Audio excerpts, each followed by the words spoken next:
At Motor Speedway, they're lean, they're mean, they're 5 to 7 horses, a man and machine. They're 4 wide before they start to slip and slide.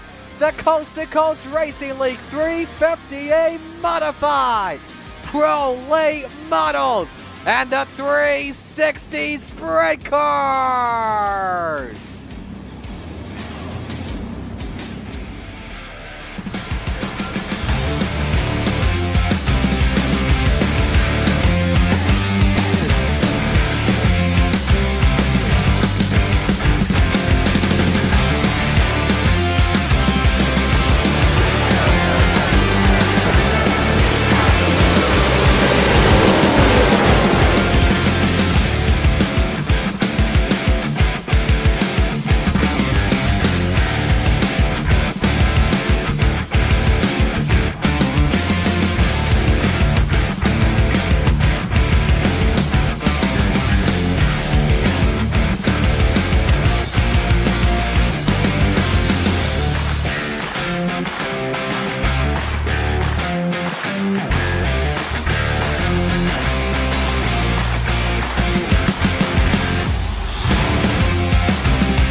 We are live on the Coast to Coast Racing Network for a little Thursday Night Thunder. Presented to you by Extreme E-Speed TV. I'm Zach Chapman here with Shaggy TV, bringing you parts 1 and 2 of the 3-night event here, or the 3-event race here at the Knoxville Raceway. First up, as always, we got the 358 Modifieds, and next, we'll have the big blocks come out and play a little bit. 358's welcome as well. I think you'll want the power here, though. At the Knoxville Raceway, I think we'll see people go big block. But coming into tonight, Sam Bachman is your point leader by 12 points over his teammate Clay Christopherson. Brian Dickens rounds out the top 3. He's at 376. Clay's at 381. Sam at 393. So really the top 3 very, very close. Anthony Morano, he's run 6 races. He's at 335. And Trevor Giroux's at 323. Rounding out the top 5 there. And he's run 1 less race than everyone else. So Trevor, we'll have to see what this 75 can do as he comes around here. Ready to take the green flag for lap number 1. Let's watch the Philly Flyer here for his first trip around. Trevor's going to sling it in here. Looks like he likes that middle top here for lap number 1. You can always go back to the bottom for lap number 2. You want to make sure you got full speed to do it, though. And lap number 1, as we see time start to roll in, Trevor Giroux with a 1947, but the Ant-Man, Anthony Morano, Makes quick work of that time. 1941, the 32 moves up to the top step. Can he improve on a second time around? Looking to the low side through 3 and 4. The 32 hammers it, straightens it out. What's it looking like? We see a purple there from his teammate, the 007, and James Bond, Sam Bachman, by a 10th and a half with a 19.24. Reminding everyone why he's the points leader with a qualifying effort like that. Man, oh man, he's going to have to overcome a 4th place starting spot in the heat race, but with that kind of speed, I don't think he's going to mind. Clay Christopherson takes over P1. Couple cars still out on the racetrack. Mike Brewer here. Another FTM driver as he finishes up. Brewer, he's going to have to stick with P12 right behind him. His teammate Scott Rayone, but Isaac Salas, he puts in a time, moves him up to P3. Put himself inside the top 5. Looks like everyone has qualified, and, well, looky there. Going to get ready to roll into heat race number 1. Starting on the outside of row number 5, the 83 of the Spider Monkey, Brandon Dittmer, into his inside, the 247 of Michael Vecchio. Row number 4 on the outside, the 93 of Butters, Jason Butterfield, into his inside, the Deuce of Harold Klump. Row number 3 on the outside, the 143 of... Oh, man, I have no idea how to pronounce that. I should have maybe sent Dino a message. They can laugh at me now. Maybe one of those guys will know. But hey, I know how to say Zeneker in the back. But Elise, maybe? Not too sure. But to his inside, the 444, Scott Rayone. Man, that one threw me for a loop. Row number 2 on the outside, the 007 of Sam Bachman, your pole winner. And to his inside, the 075 of the Philly Flyer, Trevor Giroux. Row number 1 for heat race number 1 at the Knoxville Raceway on the outside. The 513 of the Brewerton Beast, Jeff Barker. And to his inside, starting on the pole, the 122 of Brian Dickens.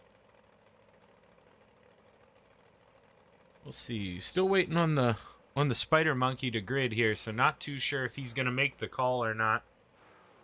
Hopefully Dittmer can get out here with us. For at least the B main, we're going to have one tonight. 3 heat races with, what are we thinking here? I think it's a 10-9-9. But it's 28 drivers. May have 29, but I think it's 28 drivers. So first of 3 heat races here at the Knoxville Raceway is watching the paint dry here on the pace car. There we go. Dittmer not going to be able to make the call here. Hopefully he can get back out for the B main. Dittmer, he's a guy who you could honestly mention as a winner here. You know, he's a guy who you're not really that surprised if he works his way up towards the front. But he made it that much harder on himself here tonight. Really going to have an uphill battle. I was going to say, I thought it was Scott Zeneker. Thanks for chiming in, Bill. I was like, I'd said Zeneker before, and I'm like, maybe we added another Zeneker. I assumed it was Scott. I can remember that. But the green flag is high. It's ready to fly. Heat race number 1 underway at the Knoxville Raceway. Let's go play. As 3 wide there for P2. Sam Bachman looking to make quick work on that outside. What can he do? The Philly Flyer down low, the Beast in the middle, and James Bond up top where all that grip is, goes from 4th to 2nd, only takes him 1 lap. And Sam Bachman looking to make quick work here as we run off of 2. Scott Rayome trying to move up into a transfer spot. Right now he's 2 spots on the outside looking in, currently 6 there, as Butters looking to the outside of Trevor Giroux. He's in that 4th and final transfer. Hung up is Sam Bachman. He makes a move for the lead. Brian Dickens trying to come back with a little piece of his own. Sends it back through 3 and 4, but Sam Bachman, oh man, goes in there, destroys the house with that qualifying effort on absolute rails here to start heat race number 1. Sam Bachman, somebody's going to need to figure something out to come back at this guy, or it is going to be a long night. And speaking of long night, the Philly Flyer, Trevor Giroux, had a great qualifying effort, but now finds himself on the outside looking in 5th place. He's got 4 laps to get himself into that 4th and final transfer spot as they race side by side in front. The Brewerton Beast down low, Butters up high. Can Jason complete that pass? The answer is yes. Butters slides his way on up in front of the 513. Now the Philly Flyer trying to do the same thing, but the Brewerton Beast going upstairs, shutting the door. And Trevor's got to be careful what he wants to do here. You know, right now, if you finish 5th, are you in the show? No, but you're starting the B main on the pole, and that's a lot better than shuffling yourself out, losing 2 or 3 spots here, but he's going to send it down low, go for it one more time, and gonna have to fall back up in line. He realizes real quick, not gonna make that work as we roll through 3 and 4. The white flag flies. One more trip around for the 007, Sam Bachman. Sam Bachman started 4th, made quick work getting up there to P2, and once Brian left that door open, Sam went on by, and the checkered flag waves. The point leader is going to start on the pole here for tonight's feature at Knoxville. Brian Dickens, Jason Butterfield, Jeff Parker race their way in. Trevor Giroux, Harold Klump, Scott Rayom, Scott Zeneker, Mike Govecchio, and Brandon Dittmer to the B main. As we get ready for our starting grid here for heat race number 2. Okay, we added another guy. I didn't pay attention, so we're at least at 29 for the moment. If we have 2 heat races with 10 drivers. Row number 5 on the outside, the 110 of Kelly Wheeler, into his inside, the 21 of John DeBias. Row number 4 on the outside, the librarian in the 41, Pat Boyce, into his inside, the 4 of Greg Parmalee. Row number 3 on the outside, the 27 of Kyle Root, and to his inside, the 218 of Superman Kurt Schatzer. Row number 2 to the outside, the Ant-Man Anthony Morano, and to his inside, the 011 of Randall Dixon. Row number 1 for heat race number 2, top 4 transfer on the outside, the 397 of the Canadian Alex Pomerleau, and starting on the pole, the 213 of Michael Vecchio. As well, we get to try to fix this real quick. Not going to go to the normal camera, but the green flag is high. It's ready to fly. Heat race number 2 underway. Randall Dixon caught sleeping a little bit there on the inside, and Anthony Morano, he's going to go down and move on up to P3 right away, shut the door, go to the inside, see if he can't dance under the Canadian Alex Pomerleau. He's got the spot coming off the corner. Can he get it at the line? Answers yes, Anthony Morano. Man, he's trying to do his best Sam Bachman impression. Sam did it fast. Anthony trying to do it a little quicker, but starting to stall out now on the bottom. We saw Sammy wanted that high side, his teammate going straight to the inside. Michael Vitale, though, with a little slip up. He opens the door, and Anthony Morano slows down Michael Vecchio slows down that 397. Allows Anthony Morano to get up there and edge in front, but now the Canadian, he's fighting back a little bit. What kind of run does the Ant-Man get off of 4? And the answer is a good one. He moves up, completes the pass, and now it's time to go to work, see if he can't take over the lead. But battle for 5th and 6th here. Kyle Root up the road ahead of Superman there in the 218 as Superman blinks out a little bit, shows back up. And Anthony Morano trying to take that 32, put it on that top shelf, and move on up to the top step. As Randall Dixon has the outside roll, and he's able to get around the Canadian Alex Pomerleau, get back up to P3 where he started. He'd like one more.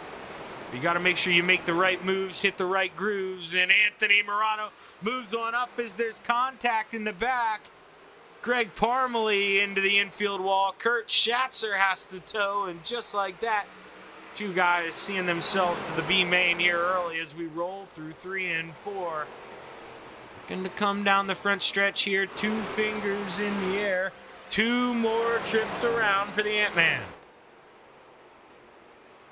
Michael Vitale lost the lead there. Now he's fixing to lose P2 if he doesn't get it together, because here comes Randall Dixon ripping that top shelf, but is he running out of time? Coming to the white flag here, 1 more lap to go. Alex Pomerleau in that 4th and final transfer spot. Kyle Root in P5, but just too much of a gap for him to overcome. He's going to need some help here in the final set of corners. Last time through 3 and 4.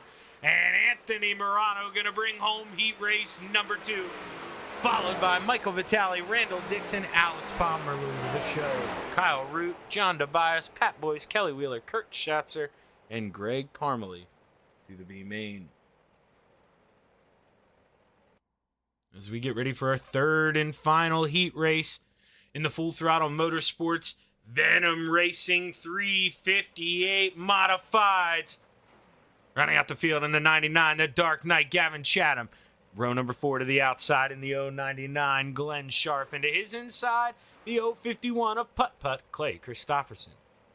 Row number 3 on that top shelf, Mr. Wednesday Night, Brian Moore Sr. in the 055. And man, these two, that's a fun row. They've been having a lot of fun together. On the inside, that's 79 of Dean Reynolds. Row number 2 on the outside, the 5 of Slide Job, Isaac Salas.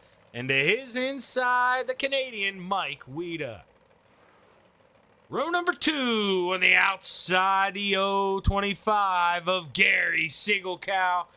And to his inside, the 390 of Mike Brewer. And that's out of habit saying the 025. Gary Sigelkow is no longer the 025.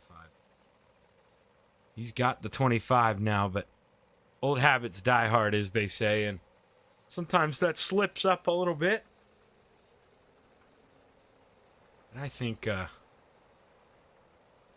he understands. As we pace around here for the final time.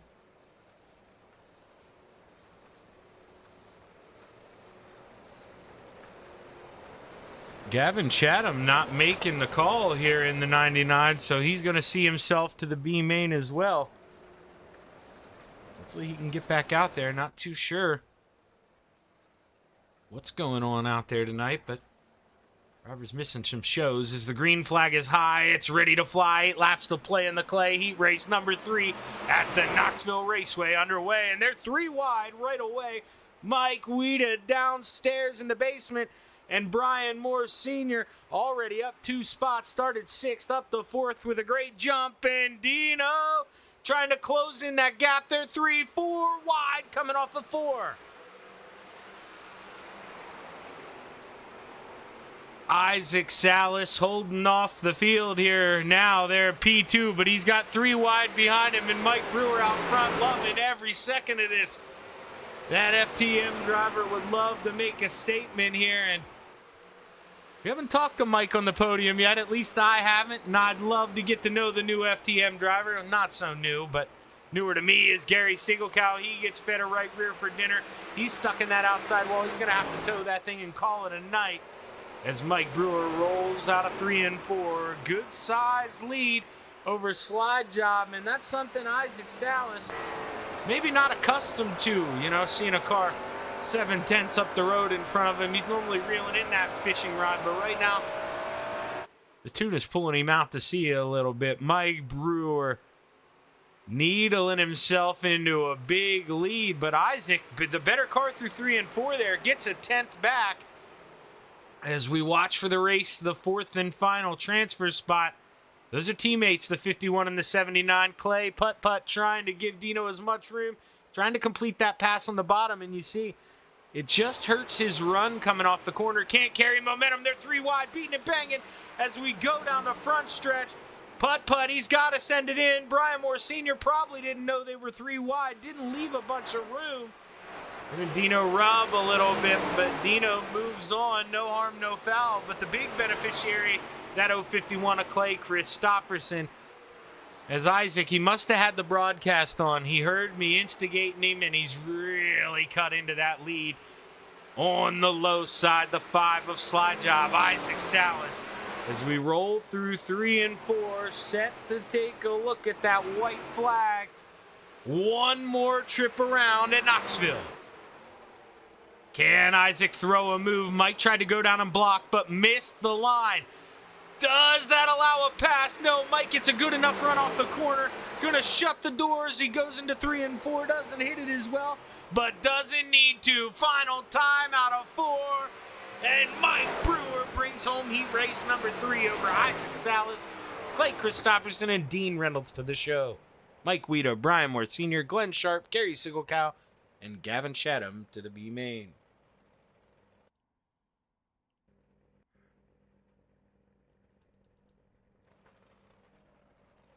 As we take a look at our starting grid for tonight's B main, do some quick math. 12 going to the show, 5 going home. Take your pick. Who's it going to be? Rounding out the field, P17, the 4, Greg Parmalee. Row number 8 on the outside, the 83 of the Spider Monkey, Brandon Dittmer. And to his inside, the 99 of Gavin Chatham. Row number 7 on that top shelf, the 218 of Superman, Kurt Schatzer. And to his inside, the 247 of Michael Vecchio. Row number 6 on the outside, the 25 of Gary Sigelkow. And to his inside, the 110 of Kelly Wheeler. Row number 5 on the top shelf in the 143, that's Scott Zeneker. Into his inside, the 099 of Glenn Sharp. Row number 4 on the outside, the librarian Pat Boyce. Into his inside, the 444 of Scott Rayone. Row number 3 to the outside, Mr. Wednesday Night Brian Moore Sr. And to his inside, the 21 of Blackjack John Tobias. Row number 2 to the outside, the deuce of Harold Klump. And to his inside, the 81 of Mike Weeda. Row number 1 for your B main. 12 cars make it to the show. On the outside, the 27 of Kyle Root. And to his inside, the 075 of the Philly Flyer, Trevor Giroux.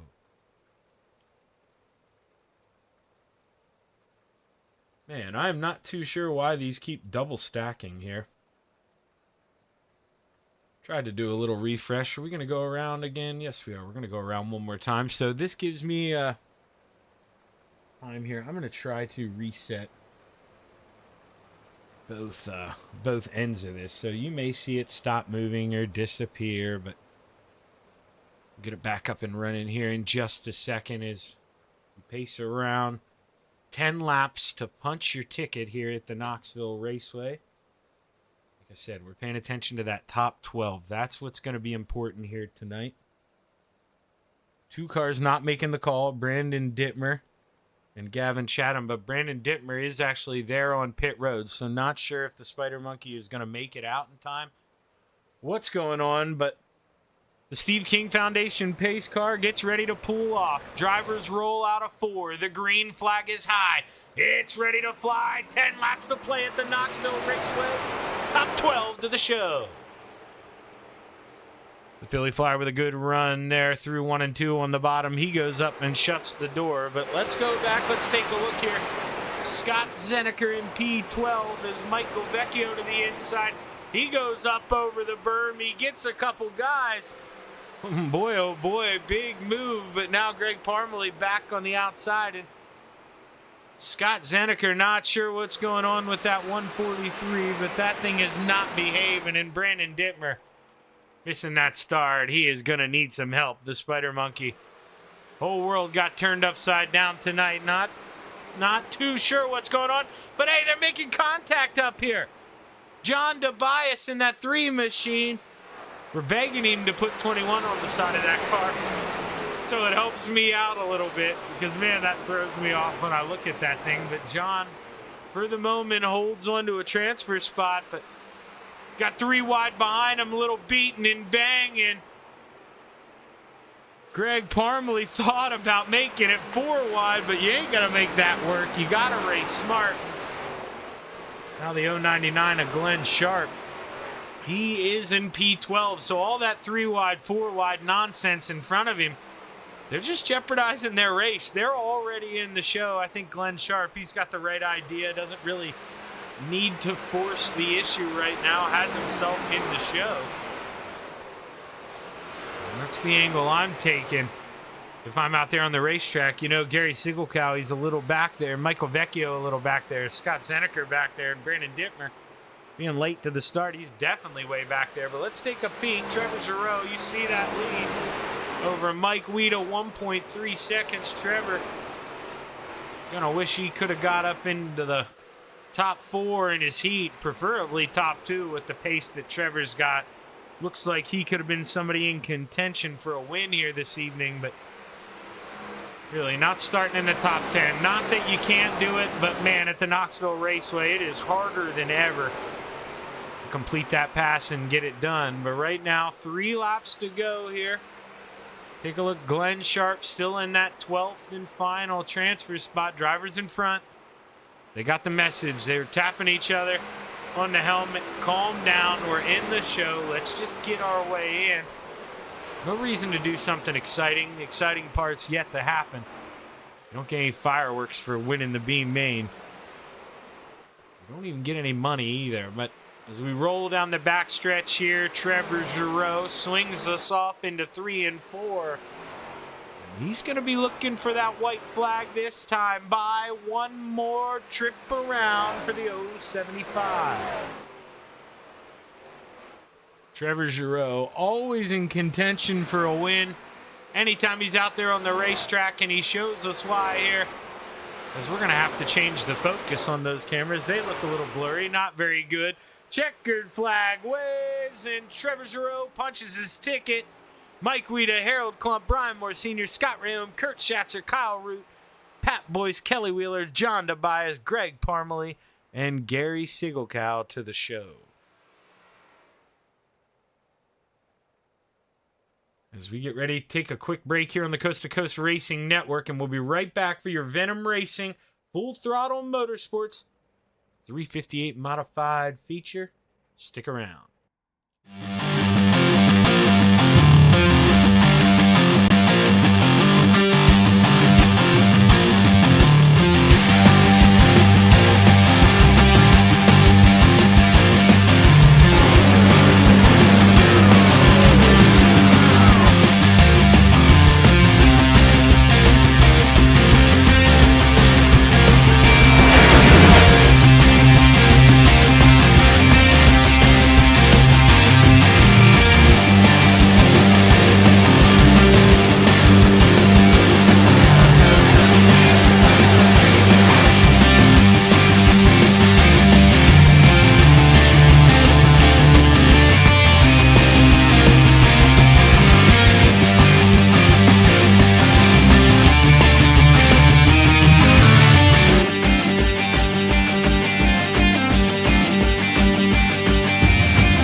We are back live on the Coast to Coast Racing Network.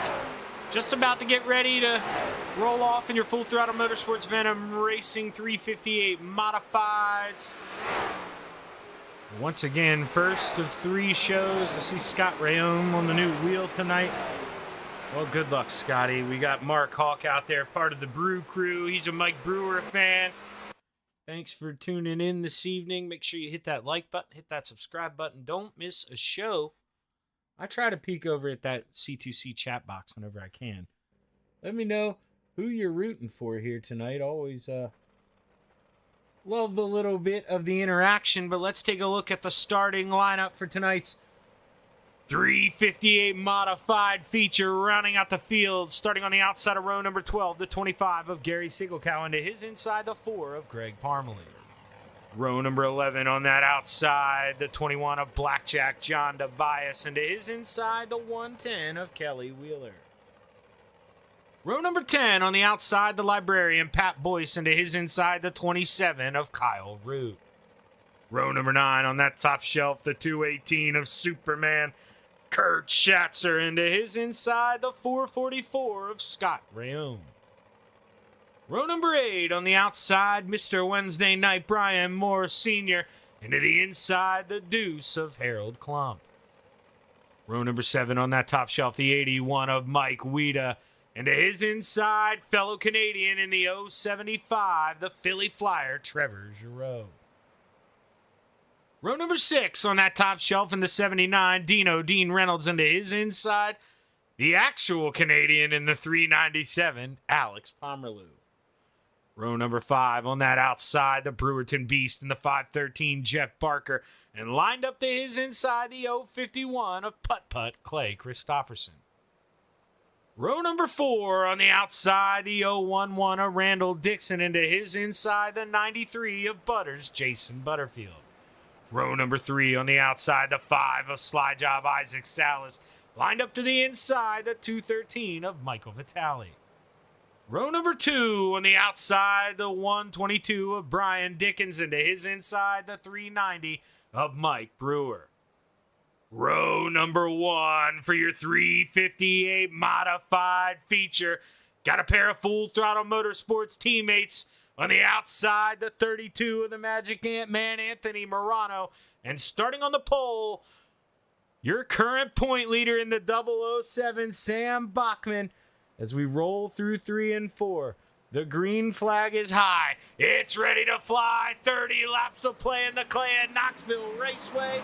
We're underway.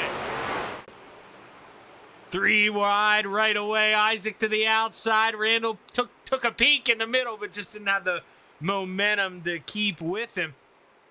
But right now, Sam Bachman clips that berm. You see there, that was Mike Brewer. He followed him. Had to check up. No arm, no foul. They keep on rolling. But boy, oh boy, beating and banging back here in the back. The 513 of the Brewerton Beast. He's stuck in the middle. Caution flag flies. Well, we were still getting some fireworks here. But Pat Boyce gets beat around a little bit in this 41 machine. And take a look and see if we can see what happened. Right now on the outside, he's got Blackjack John Tobias. Just closes the door. John's up there, bounces into the inside wall. And hard hit for the 41 of Pat Boyce.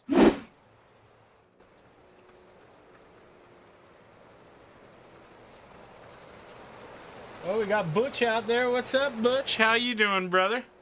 As always, rooting for his Venom Motorsports teammates. We got BT Media out there rooting for, I think that's Brandon Templeton. I can maybe put 1 and 2 together here. We got him rooting for his teammates Brian Dickens and Superman Kurt Schatzer in that 218.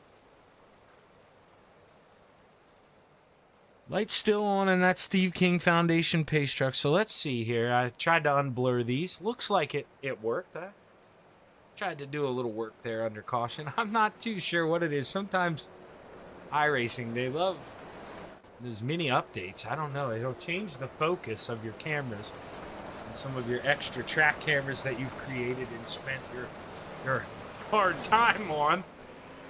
They just want to keep you on the toes, you know. Make sure you can mess around with that picture quality a little bit.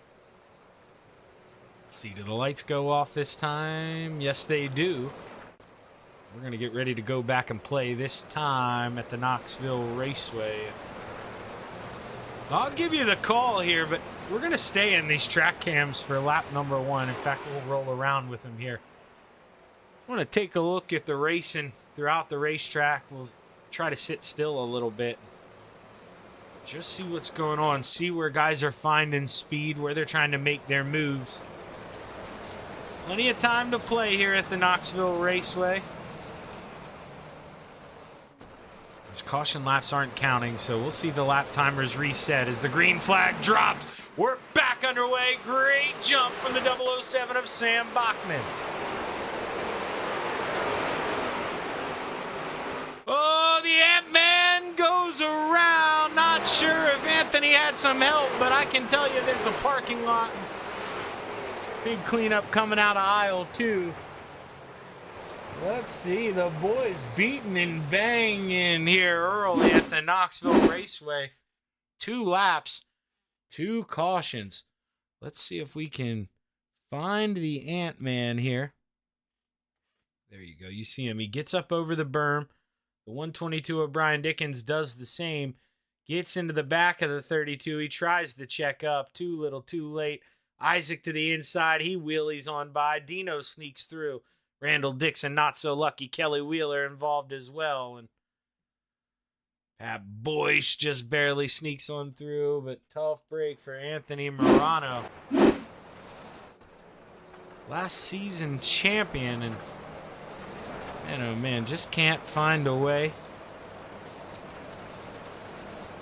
to get it rolling in his direction. I mean, that's a tough break. He just makes a mistake, and you can't blame Brian. He's down there on the rear end just following him, and you get sucked in. And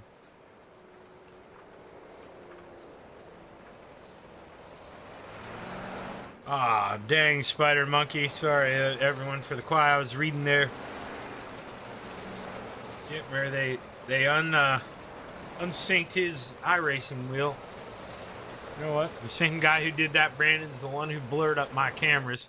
To heck with him. We'll have to figure out who did it. The lights go off on the Steve King Foundation pace car, and we're set to go back racing. 2 quick cautions here early on, like I mentioned. Let's see if we settle down, get this thing rolling. Brian Dickens, yeah, he's still...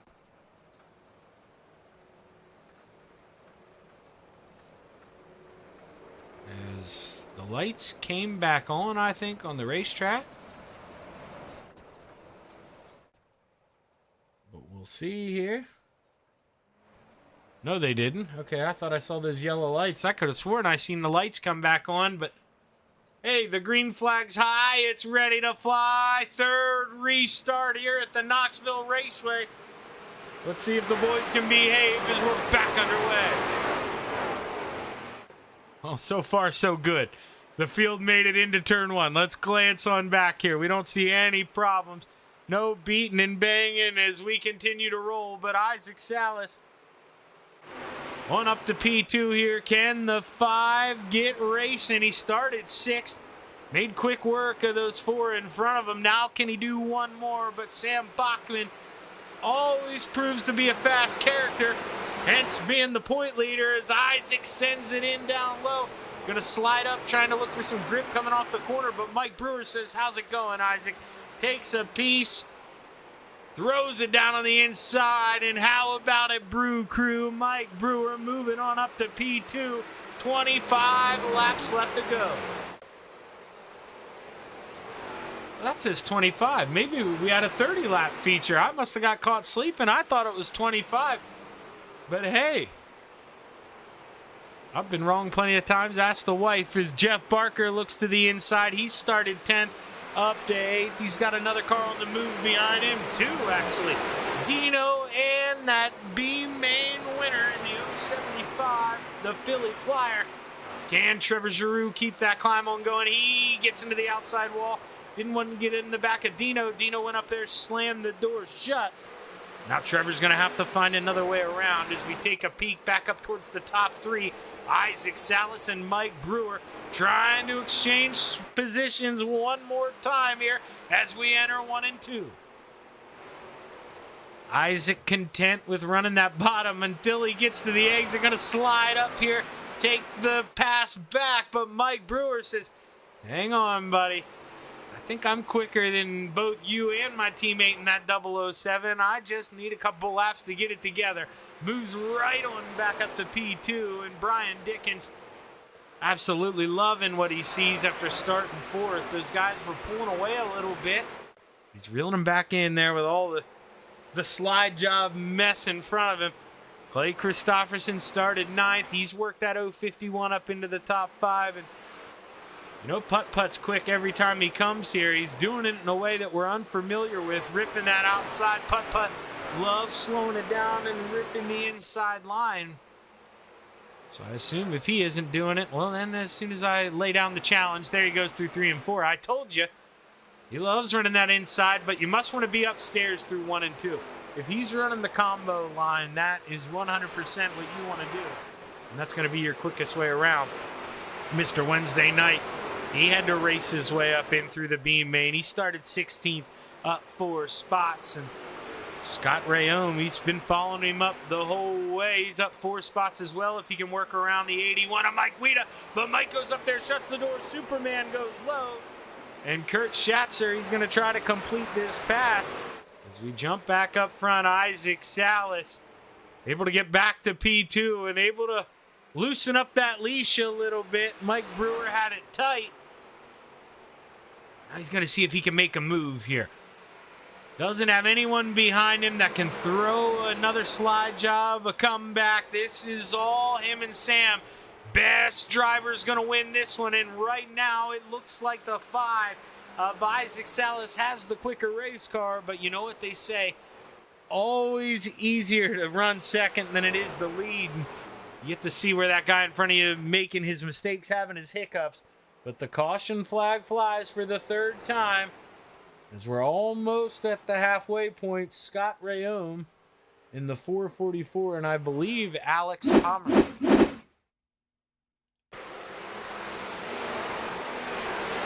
So it starts up the way in front of Scott. Alex, man, he gets a shot from the 055 of Brian Moore Sr. Brian just sent it in deep. Not sure if he knew Alex was there. Rayome, then he gets into the back of the 055 of Brian Moore Sr. Absolutely nowhere to go. He gets a little sideways, but man, oh man, tough break for the 397, minding his own business. Just gets fed a little dinner when he wasn't hungry on that inside left. Now, Sam Bachman, what do you do here if you're the 007? Do you pick the inside on the restart? You go to the outside. Personally, I think you pick the inside. The motor isn't wound up yet here when you get going. Take the shortest way through 1 and 2. Throw that slide job. Get up there and try to plant yourself back in P1. But same time, if you're the 5 of Isaac Salas, you got to be as aggressive as you can. Can't jump it, but man, you gotta be damn near close. You gotta have that thing timed. You want to give yourself a shot at this thing, and the only real way to do that is to get aggressive, because the 390 of Mike Brewer is going to be right behind Sam Bachman, I'd imagine.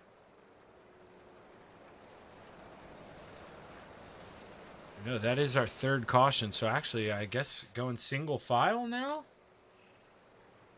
Single file restart here because the lights are off. So not as much pressure now on the 5 of Isaac Salas. You just don't want to let that 390 get to the inside here if he gets a countdown from his teammate. That's all you're worried about. So you just got to keep that car as low to the left as you can here coming to the line. Sam Bachman rips that outside. Drops the hammer, and we're back underway. 15 laps to play at the Knoxville Raceway. Isaac Salas looking low. Sam left the door open, and Isaac trying to take advantage. Just can't get the run off the corner, and Brian Dickens trying to do the same here. to Mike Brewer as well. But Mike, Brian's got to check up there as Brewer had to check up for the 5. Man, oh man, all of a sudden Clay Christopherson, he's got dreams of making a move here. He sends it in low. Clay Christopherson, not enough grip coming off the bottom in 2. As Isaac Salas gets upstairs, jumps the cushion. Mike Brewer not able to complete the pass this time, but man, oh boy, slide job! Isaac Salas through 1 and 2. Perfect counter from the 007, but now we call him slide job for a reason. He's got him right where he wants him. He may have to consider that move through 3 and 4 one more time. It didn't help him that much on entry, to jump in the cushion, but all that speed allowed him to throw a slide job, and he says, "The hell with you, Shaggy. I don't need that. I'll look back to the inside, side by side, going into 3 and 4. Sam looking to slide up a little bit, and Isaac knew it. He lifts out the throttle, goes underneath it. We got a new leader. 11 laps to play. Isaac jumps the cushion, or jumps the inside berm. They're side by side. Mike Brewer reeling those 2 in. We got a 3-car battle, possibly soon to be 4. What can Sam Bachman do downstairs this time? The answer is take the lead back. Isaac Salas sends it in upstairs. He sees the slide job. Can he counter back? Brewer not close enough. Sam gonna pinch him down. Isaac gets into that berm. That's gonna be enough. Didn't want to drive into the 007, and now he's got to put his head down. Oh my gosh, how did he get that run? Still side by side, but oh man, an amazing race up front. Spoiled by a caution. Looking like Superman Kurt Schatzer and Kelly Wheeler involved. Let's see if we can take a peek, find out what happened. Superman gets a big run on Brian Moore Sr. and just runs over that right rear. Definitely not close enough to blame Brian Moore Sr. on that one. He's already floating up, and at that point, you're running back towards the back. You don't want to if you're Kurt, trying to make up all the spots you can, but at some point, it falls on the driver to back out of this, and you can see on the nose. Just wasn't there, gets into the right rear, up into the wall, Contact from behind, contact again. 218 at Kurt Schatzer. Gonna have to wish him some better luck here in the big block next, as Sam Bachman still out front.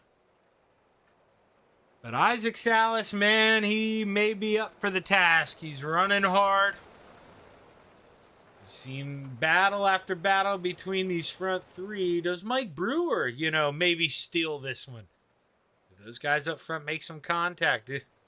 Does Brian Dickens find a way through this whole mess and get himself on the podium after a good start to his night? Run up towards the front in his heat, start 4th. Continue to stay 4th, but got 3 hot rods in front of you, so not like the 122's having a bad night. They're just some quick cars out there. Clay Christopherson, he's gotten himself up into the top 5, as we've mentioned, but he's stalled out since getting to 5th. See, Sam there rips the outside, gets ready to drop the hammer. He does. Great restart, but also good jump there from the 5 of Isaac Salas. Very important to hang with the 7 of Sam Bachman, and he's able to do just that as we roll down the backstretch.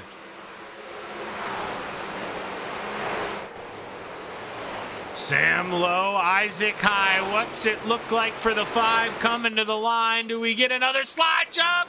I guarantee we do. He sends it in. Not enough to shut the door. Sam Bachman's still there, but they're going to be side by side, beating and banging. Sam gets a little loose coming off corner exit. He may think the 5 roughed him up, but to me, looked like he lost that a little bit, came down, but either way, good hard racing in the modifieds. Isaac trying to go up and shut the door. Sam gonna stick that nose back in there, and man, Isaac allowing him to continue running that high side. I thought we'd get a little door shut.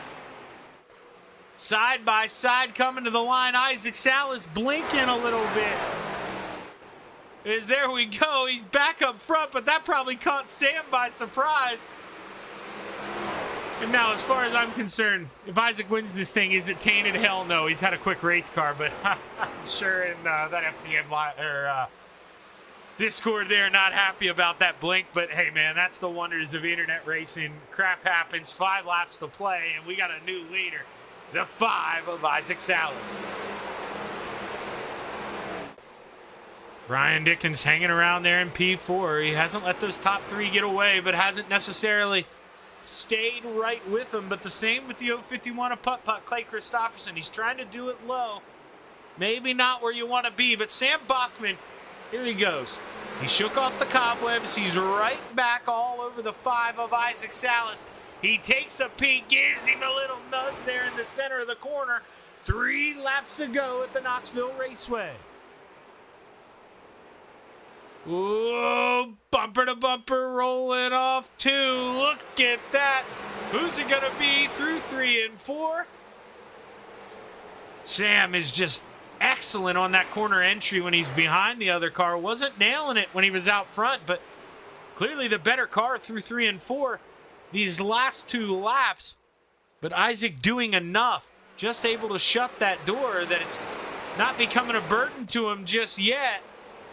As Brewer, he sends it in. He's trying for one last hurrah, but the white flag flies. One more trip around the Knoxville Raceway. Isaac going upstairs, going to protect Sam Bachman, trying to get one last final run. Can he make a move? Isaac shuts the door down low. Sam clips the berm, and with that, you gotta think it's gonna be over. The checkered flag wave, slide job gets it done at the Knoxville Raceway, followed by Sam Bachman, Mike Brewer on the podium, Brian Dickens, and Clay Christopherson. Your top 5 here at the Knoxville Raceway for your Full Throttle Motorsports Venom Racing 358 Modifieds. What do? The teams that came together to sponsor this league so Shaggy could broadcast it this season, steal another podium. And look, we happen to get a little shot of the Shaggy TV there on the inside of Isaac's car. He's repping for your boy before he has that disappear. Let's see here. We'll rewind this. Give the drivers a minute or 2 to catch their breath and get to play a little get to know you here with the 390 of Mike Brewer. Like you say, haven't talked to this man. I've heard about him from his teammates. Definitely an exciting addition to the league here, coast to coast. And I imagine this is going to be the first of many for Mike Brewer.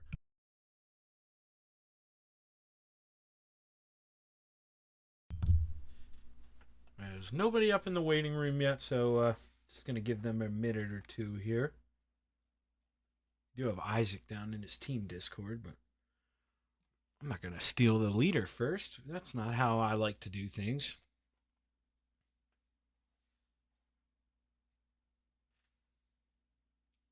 And still waiting, I promise. Taking a look there over at that Discord. As soon as we see Mike Brewer or Sam Bachman pop up here, I'm willing to do second first. I just don't want to backtrack that far. Well, now Sam, okay, good. Mike came in. I was going to say, Sam's calling my bluff. He joined in first, but fun. It looks like I will get to talk to this man. Mike, I've heard a lot about you, brother, from Dino and your other FTM teammates, and man, I mentioned in the pre-race show, you were looking good. I said I hadn't had a chance to talk to you. I was hoping I'd get to this evening. Man, you answered the bell. You look good, but it just seemed like, with those two battling so hard in front of you, what can you really do? You don't want to go in there and wreck those two, but you had a hell of a show in front of you. Oh, that was a lot of fun to watch, and good racing. Sam and Isaac there. I tried to hold them off, but I got a front row seat to what I think was the best battle on the track. I just was trying to figure out how I could get around them, and I don't know, as the race went on there, they just started to pull away because I was searching, so I was trying to find that better line, and while I was doing that, they just started to pull away. Now, obviously, one of those drivers in front of you, your teammate, but how much are you wishing deep down inside those two rub a little much, opened the door for that 39 to go on by. I mean, did you think you stood a chance at that happening? They were racing pretty dang hard. Oh, absolutely. If didn't get involved in it, you know what I mean? But I would have definitely tried to capitalize on that for sure. Well, Mike, I mean, every FTM driver, they've got their preference for sure of cars. But what's going to be yours? What's your favorite car to come out and play with?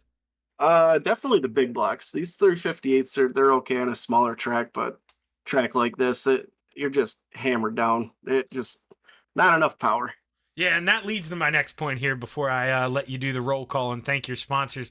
I like to ask you guys, with it being the Knoxville Raceway, though, is there any even thought at leaving the 358 out of the trailer? Or are we all going to roll out in a big block here this evening?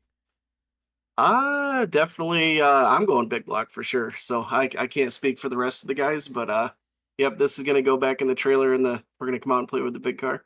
Well, hey, man, hell of a run tonight. Started third. You said it yourself. You had one of the best shows on the racetrack. It's a shame you couldn't sneak on by, but congratulations on the P3, Mike. Who you want to thank, brother?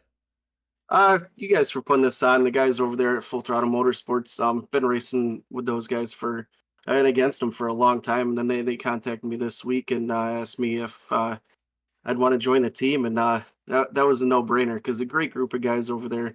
Love racing against them, so I just feel honored that they brought me aboard. So, coast to coast racing, bringing me back. I was in there a couple of years ago. Great program, great broadcast, just all across the board. It's a lot of fun. So, well, hey, hell of a run, man. And considering this isn't your cup of tea, I'm looking forward to see what you can do in the big blocks here. I'm wishing you luck, brother. Give him hell. Hey, appreciate it. Thank you. That's Mike Brewer, your P3 finisher. And now we're going to bring up his teammate there in the 007, Sam Bachman. Now, Sam, I mean, you can't do much better than a P2, especially with that point lead. I mean, how are we feeling after tonight? I'm feeling pretty good. It was definitely a fun race. Me and Isaac giving friendly doors out and tight racing. I had a lot of fun. Now, I mean, it's one of those things, and Sam, I mean it. You're 12 times the driver that I am, if not 100.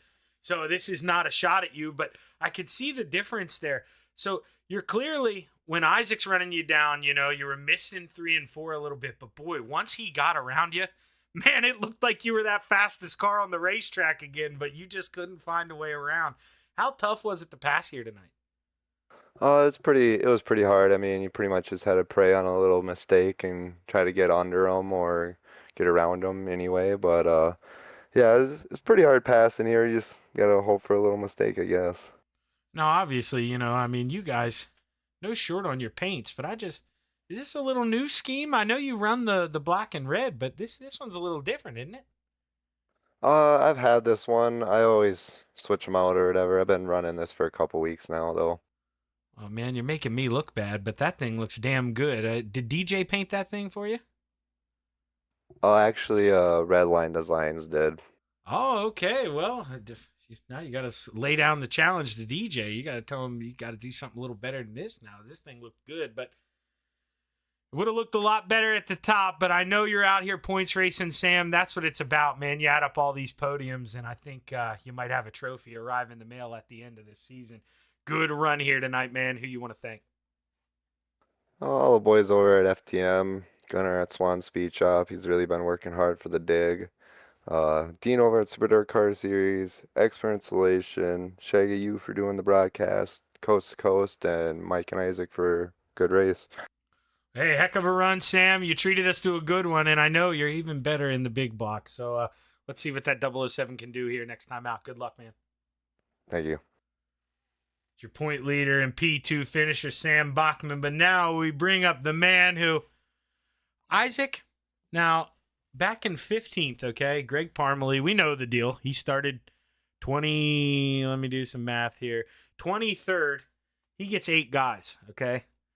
You're the next highest hard charger, man, 5 spots, and you got to pass the 5 quickest guys on the racetrack. You made it look pretty damn easy, man. That thing was quick tonight. How'd it feel? No, it wasn't easy. I can tell you that. It was we were way too even with those boys. It's kind of crazy how fast they've gotten. Yeah, now fun though. I mean, this isn't picking on you. I told the same thing to Sam. when you're running around there, P2, man, you are clearly the quickest guy through 3 and 4. I mean, you're reeling him in every time, and then, well, you swap, and then you start missing the entry a little bit in 3, and he starts reeling you back in. How tough is it to be that lead car and just set the pace here? Man, it's brutal. I finally transitioned to running no mirror with the VR. And so Better it's, man than me. trying to get a lot more realism in here. So it makes it that much more like authentic, and you don't really know if he's running the same line anymore or if he's like faster, slower, anything of the sort. And so you kind of start to like, I don't know, almost mentally miss, because every once in a while you just like hear you hear him on the outside or the inside. You're like, oh, am I like messing up, or am I in the slow lane now? And so you start to kind of play a little guessing game, and then you get off your game basically, and not hit your marks as well as you should be. So it was a lot of fun though. Now, obviously, I mean, it kind of helped you get it done in the long run. But before that last caution came out, you guys are throwing slide jobs back and forth, back and forth. You get a run there going down the backstretch, but he cuts underneath you, and man, you swing it in higher than I've ever seen anyone do in 3 and 4. You jump that cushion. But the run off the corner, man, that's what allowed you for that slide job. Were you surprised by that coming off of 4? Honestly, not really. Nobody runs that high in 3 and 4, so there's never a cushion like I want there to be. Like if you ever see me in 1 and 2, I'm way higher than 3 and 4, just because nobody ever gets out that high in 3 and 4 for some reason. And I knew if I hit it right, or even like slightly right, I'd be kind of close to Sam. And one of the it set me up perfectly, and then I'm pretty sure I decided to like smoke the inside berm on that time. So we made the slider work, but I lost a little bit too much momentum. Well, Isaac, at the end of the day, man, you had a quick race car, started 6th, couldn't go any higher than 1st. So can't give you the hard charger, but pretty dang close, man. Congratulations on a hell of a run. Who you want to thank? Yeah, no, I appreciate it, Zach. It's a lot of fun. It's good to knock these FTM guys off the podium every once in a while. Top step. It's been seeing too many of them logos here lately, so it was fun. Yeah, now you got a new one on the podium with you, man. Mike Brewer. You got a new FTM guy in the show. Dude, I was like, golly, guys, come on, you're making it harder every week on me. It feels like so. But yeah, so big shout out to like Venom Racing. It was it's fun to. Butters had a great run on Monday. And I think the luck has just like, oh, you got one good race on Monday? Yeah, no. So the rest of the week has been tough for him. But yeah, so, big shout out to them. Dean, the Super Dirt Car Series, Magnum Race Designs, JRB Designs for that awesome scheme I got on. RSN Trackside, Mission 22, Todd Knotts Truck with my Gramps. Shaggy TV with you, sir. Regency Home Inspections. Mom, Dad for watching. All my friends and all my fans, yeah, sure. My friends and family for watching. And then big shout out to Kelser. She's at work right now, so watching from work is always a great thing. And now, thanks to Coast to Coast, everyone is here. It's a lot of fun. Yeah, we'll see if I can go battle Sam for another win. It was a lot of fun to battle Sam side by side. You may have a lot of fans tuning in tonight. We got 30 people over on the Coast to Coast side and like 15 between my 2 pages. So you may have. That's beautiful. Yeah, a lot of people out there watching tonight. But I don't got Galen popcorn, but I do have some salsa if you guys are interested. Yeah, there we go. Well, congratulations, Salsa. Big win here, man, and hopefully I'm talking to you after the big blocks, brother. Awesome. Appreciate you, Zach. And now we're going to step away real quick. We may not get through all the ads here tonight. You see, it's already 8:01 Eastern. I'll see whenever I roll into the next session. If they're qualifying, we'll cut the ad short, hop in and watch qualifying. But until then, stick around and we'll be right back with a little big block modified action here at the Knoxville Raceway, presented by Atlantic Management Resources.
it's time for another edition of RSN Trackside, powered by Bob Johnson Auto Group on Rock Sports Network. Kiss on the champion.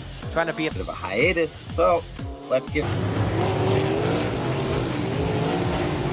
Right when we talked about it.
Outpouring of love was amazing. These dollars had come together to support us, and we realized, no, we didn't want to use them for us. We wanted to use them to help others. The foundation has done so much for so many people. It helps any family that has somebody, whether it be a crew member or one of the drivers, that get hurt. We can help them to get through the situation. I was injured in a non-wing sprint car accident that broke my neck and left me with a spinal cord injury. I was in the hospital 8 months, and that got really, really expensive. So having that extra help to help push me and my family forward was a big deal. I was involved in a pretty gnarly sprint car crash. Found out my brain was swelling and bleeding. Pelvic bone was broken. I had 2 cracked vertebrae on my back, and I was in the ICU a little over a week. The Steve King Foundation reached out to my parents. We received a donation from them. Immediately, they started me on what's called neurofeedback, and insurance did not cover the neurofeedback appointments. So we received another donation from the Steve King Foundation. It really helped a lot, and I just want to say thank you. Thank you from the bottom of my heart to the Steve King Foundation for everything that they have done for me. This last Sunday, I got to turn laps in my modified here. That was my first laps back in a race car since the accident, and I truly believe that if it wasn't for the Steve King Foundation, I wouldn't be able to do that or be where I'm at today. Yes, Steve's death is the reason the foundation exists, but it's Steve's life, and it's the lives of racers everywhere, is the reason we're able to do the work we do.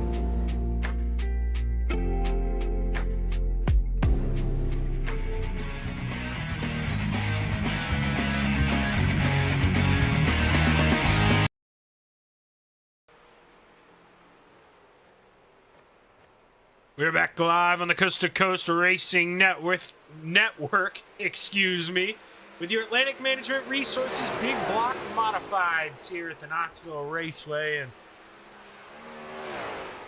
well, I'll tell you what, I don't expect to see any small blocks out here. Maybe we get 1 or 2, but oh man, good luck making the show here. We got 26 guys on the ticket tonight. 24 make the show, so we will have a B main.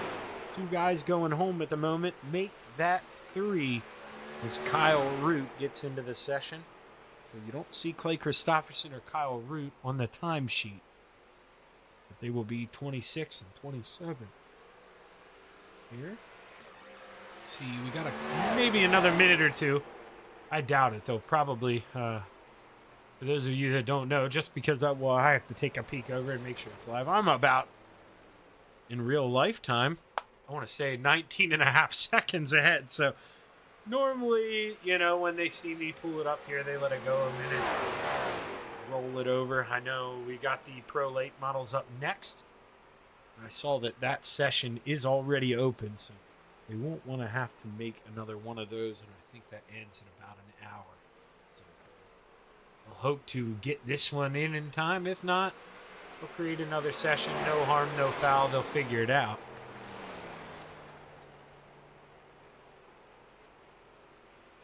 Right now, let's see here.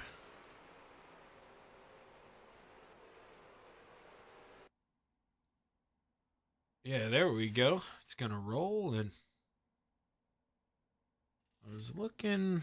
There is nobody else hopped in, so we should have that 27 people on the list here. Not too sure how many we'll put in a lap.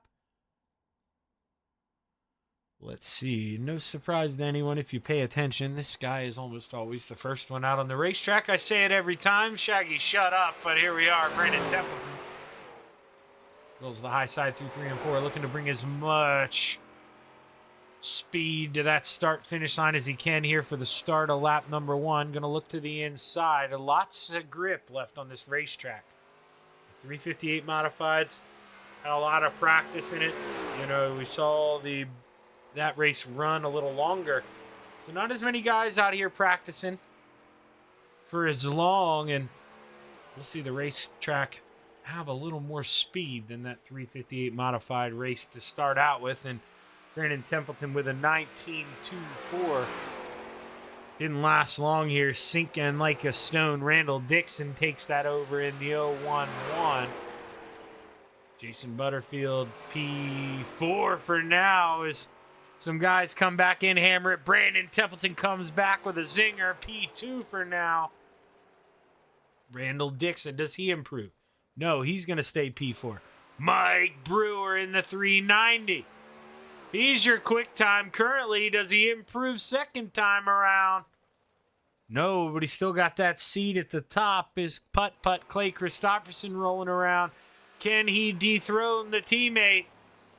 What's the lap time look like for putt-putt? No, but Sam Bachman going to roll in right behind him. Going to park that thing P6, the 007 of Sam Bachman. Rolling around. What can he do quicker through Sector 1? But you see that purple for Isaac through Sector 1. Purple for Sam Sector 2. What does this mean? Sammy P2 and Isaac Salas. Oh, not able to complete that lap in time. You see a change from white, got caught sleeping, wasn't out there in qualifying, and man, tough break for the 5 of Slide Job Isaac Salas. And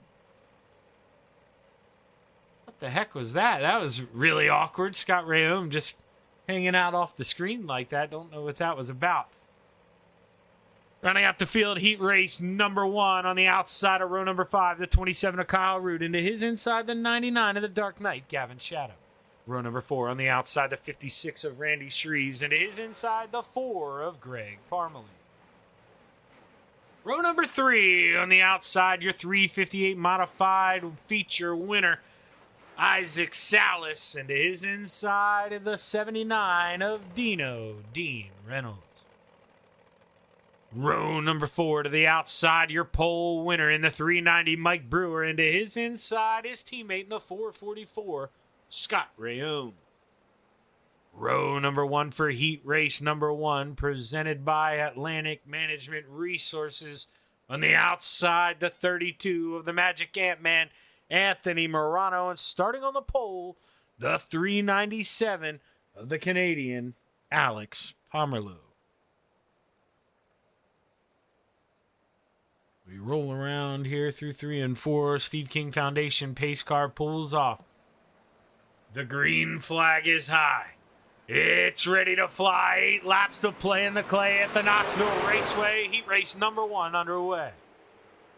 Scott Rayom with a good jump there in that 444, but just slipped up a little bit on exit. Now Mike Brewer, his teammate on the outside, trying to come back. And Isaac trying to hitch a ride on that outside, but right now, based off those qualifying times, I think you want a combination. You know, you want to get to that apex, hit the inside of the corner, but you need to float up on exit. If you're pinched down on exit, you're just not going to have that speed coming off the corner. And we're watching Slide Job drive right around the outside of the 444. Scott Rayom taking advantage of that, running that middle line, not letting Scott float up. And Isaac Salas able to drop 2 FTM drivers in his mirror. Can he make it 2 more as he's in the middle of an FTM sandwich? But Anthony Morano goes to the outside for the lead. We're 3 wide. The Canadian pinches Mike Brewer down. That's going to alleviate 3rd place to Slide Job. And Salsa moves on up. Started 6th, up to 3rd. Mike Brewer trying to come back at his teammate. He knows only 4 guys make this show. And right now, Scott Rayom's taking that last ticket over. They get real close. 4 to go. We're halfway. Isaac looking to find something. Oh boy, not going to be easy. Alex right in the tracks of that 32, trying to find that quick way around, mirror the Ant-Man, and he's picked up a little bit of time. The Canadian Alex Pomerleau, since doing that, getting a free driving lesson right now in the 397. And you know, in these heat races, that was seriously always my attitude. As long as you're in a transfer spot, just let that quicker guy go and learn something. I mean, some of them, it's pretty ridiculous, but some of these freaking guys who think they're A+ on dirt are charging $50 an hour for lessons, and there you are getting one up front from one of the best as Isaac Salas and the Canadian Alex Pomerleau make contact, and Salsa falling on down as the white flag flies. Anthony Morano looking to sail off into the sunset.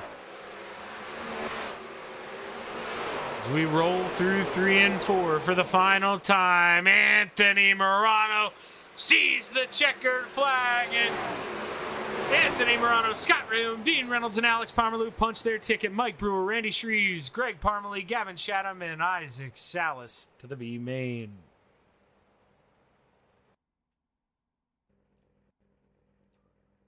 As we get ready for our starting lineup here, heat race number 2, rounding out the field in the 518, 100 grand, Joseph Grandy, right up the road, starting on the outside of row number 4, the 247 of Michael Vecchio, into his inside, the 43 of Scott Zeneker. Row number 3 on the outside, the 055 of Mr. Wednesday Night, Brian Moore Sr., and to his inside, the librarian in the 41, Pat Boyce. Row number 2 to the outside, the 007 of Sam Bachman, and to his inside, the 011 of Randall Dixon. Row number 1, starting on the outside, the 93 of Butters, Jason Butterfield, and starting on the pole, the 213 of Michael Vitale. And like clockwork, that stacks over each other. And like clockwork, I hurry to click refresh and try to make it all look okay again. It works out. Drivers roll off a 3 and 4. The green flag is high. 8 laps to play in the clay at the Knoxville Raceway. Heat race number 2 underway. And I couldn't tell, Scott Zeneker getting a little happy there in the back, maybe causing some confusion. Getting into the back of the 41 of Pat Boyce, he's able to get it under control. But Joseph Grandy, he gets run up the hill, and you see the 518 bounce off the outside wall. Michael Vitale taking control out front early as Jason Butterfield's stalking him in the P2 position. But here comes the 007. Qualified P2 this evening with the invert. Starts 4th, heat race number 2. Can Bachman find a way to cut his way on up through the field? Problem is, can't really throw a slide job right now. Yeah, you got to keep it down. Oh boy, Butters stuck his nose in there, and well, I know nobody wants to go watch this thing and listen to the dumb broadcaster give his 2 cents, but I give it anyway. not the time to stick your nose there in the middle and make it 3 wide. Not when the 007's the quicker car on the racetrack and you've been struggling to find a way by the 213. You got to know it's coming. And I love Butters, great racer, but that's one of the times where, you know, you're just getting a little too greedy in the early stages. You find yourself in a transfer spot in the show, and now you're on the outside looking in. Big hill to climb. Gonna be wishing he did the latter of those 2 decisions, but Sam Bachman out front looking to get 3 to go. As you see your front 4, those are going to be your transfer as long as they behave. Joseph Grandy, he was getting bounced around in the beginning in the back. We watched him go off the backstretch wall lap number 1. He hasn't let it phase him too bad.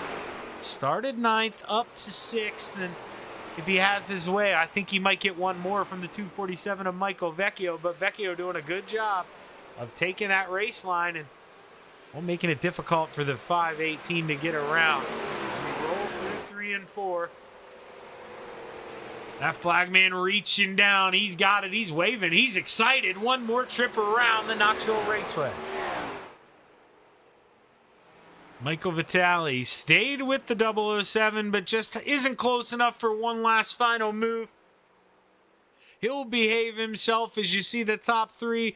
Now Brian Moore Sr. creeping in. Checkered flag waves, and Sam Bachman, Michael Vitale, Randall Dixon, and Brian Moore Sr. punch their ticket. Michael Vecchio, Joseph Grandy, Pat Boyce, Scott Seneca, and Jason Butterfield to the B-Main.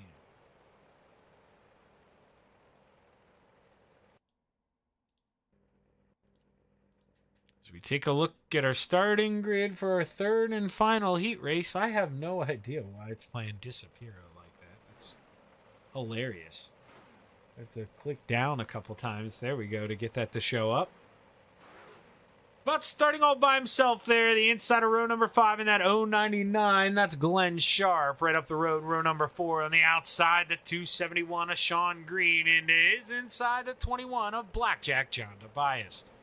Row number 3 to the outside, the Brewerton Beast, Jeff Barker. And is inside the 218 of Superman, Kurt Schatzer. Row number 2 on that outside, the 31 of B-Temp, Brandon Templeton. And to his inside, the 051 of Putt-Putt, Clay Christopherson. Row number 1 for your 3rd and final heat race at the Knoxville Raceway in the AMR Big Block Modifieds on the outside, the Deuce of Harold Klumpin. Starting on the pole, the 075 of the Philly Flyer, Trevor Giroux. As the green flag is high, it's ready to fly. Heat race number 3 is underway. I'm going to just start doing that in the background every time and just assume it's coming here. But boy, they're running side by side. The 051 of Clay Christopherson trying to take a peek. There he goes low and slow.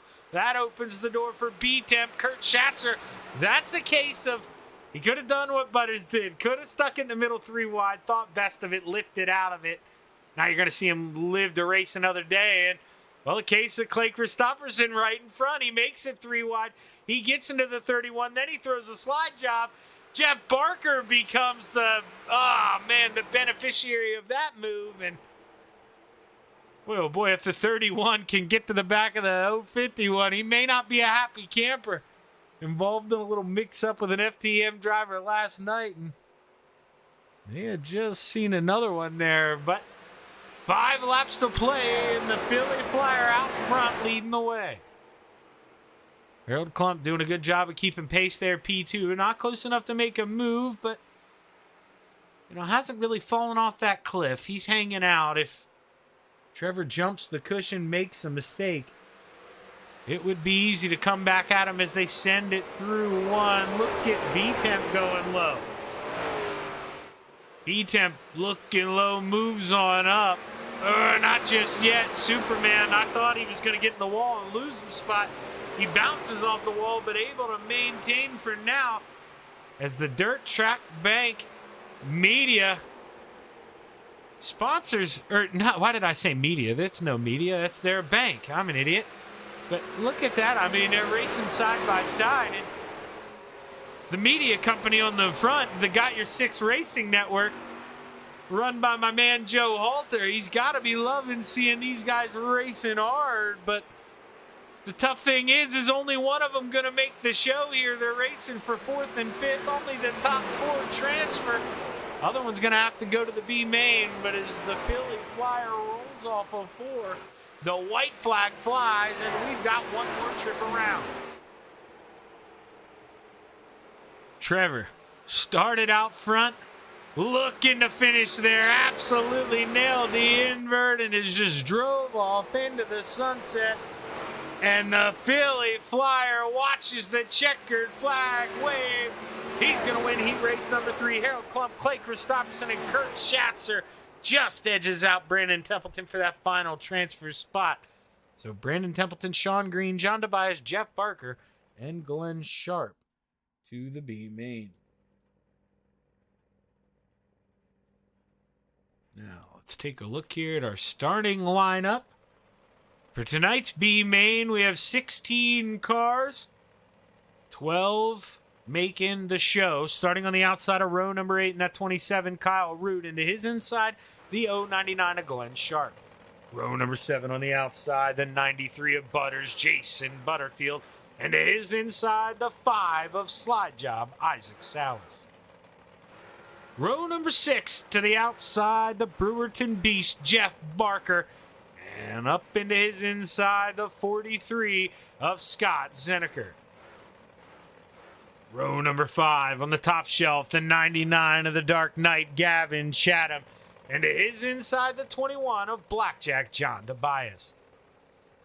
Row number 4 to the outside, the Librarian, Pat Boyce. And to his inside, the 4 of Greg Parmalee. Row number 3 to the outside, the 271 of Sean Green. Into his inside, the 518 of 100 grand, Joseph Grandy. Row number 2 to the outside, the 56 of Randy Shreves. Into his inside, the 31 of D10, Brandon Templeton. Row number 1 for your B main on the outside, the 247 of Michael Vecchio. And starting up front, the 390 of Mike Brewer. As well, I hustled up there at the end for no reason. We're going to go around one more time.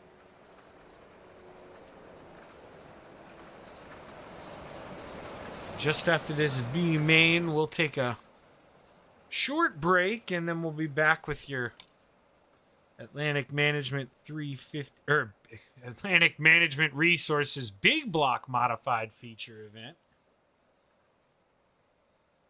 But right after this, we got the Pro Late models coming up next, presented to you by Travis Piercefield and Extreme eSpeed TV. So don't go anywhere. You're going to want to stick around for that one. And I don't know how Dean was running 6th. I just saw that. My apologies for the late reaction. But the green flag is high. It's ready to fly. 10 laps to play in the clay. And punch your ticket at the Knoxville Raceway. Top 12, who's it going to be? Let's take a look here at that battle for 12th. It's going back and forth between, well, Scott Zeneker gets in the outside wall, and all of a sudden, Slide Job, Isaac Salas. Where did he come from, to be honest? Oh my gosh, I let that slip my mind. Oh, Zeneker flies in there after the 513 of Jeff Barker had gotten into someone had to check up. And boy, oh boy, I don't know how Barker kept that thing straight. Meanwhile, this is the top 3. They're behaving. And then just look back here. It's a nest. You don't want to be in here. Butters, he's 13th. He's that guy on the outside looking in. 2 drivers didn't make the call, Glenn Sharp and Kyle Root. So only 2 cars really that were on the racetrack not making it. And right now, Scott Zeneker looking to be one of them after that contact. So Jeff Barker sitting 13th. Can the Brewerton Beast race his way back up into the show? Plenty of time to do it. Takes a long time to get around the Knoxville Raceway. And Isaac, he doesn't want to get too aggressive. He knows he's in the show, but not going to have a lot of laps in the feature to move his way on up towards the front. So needs to get as many of those guys as he can now. And Isaac setting that thing sailing up on the outside. And well, Butters, you saw clicked the wrong guy, but Butters there. You see how smart he's racing now.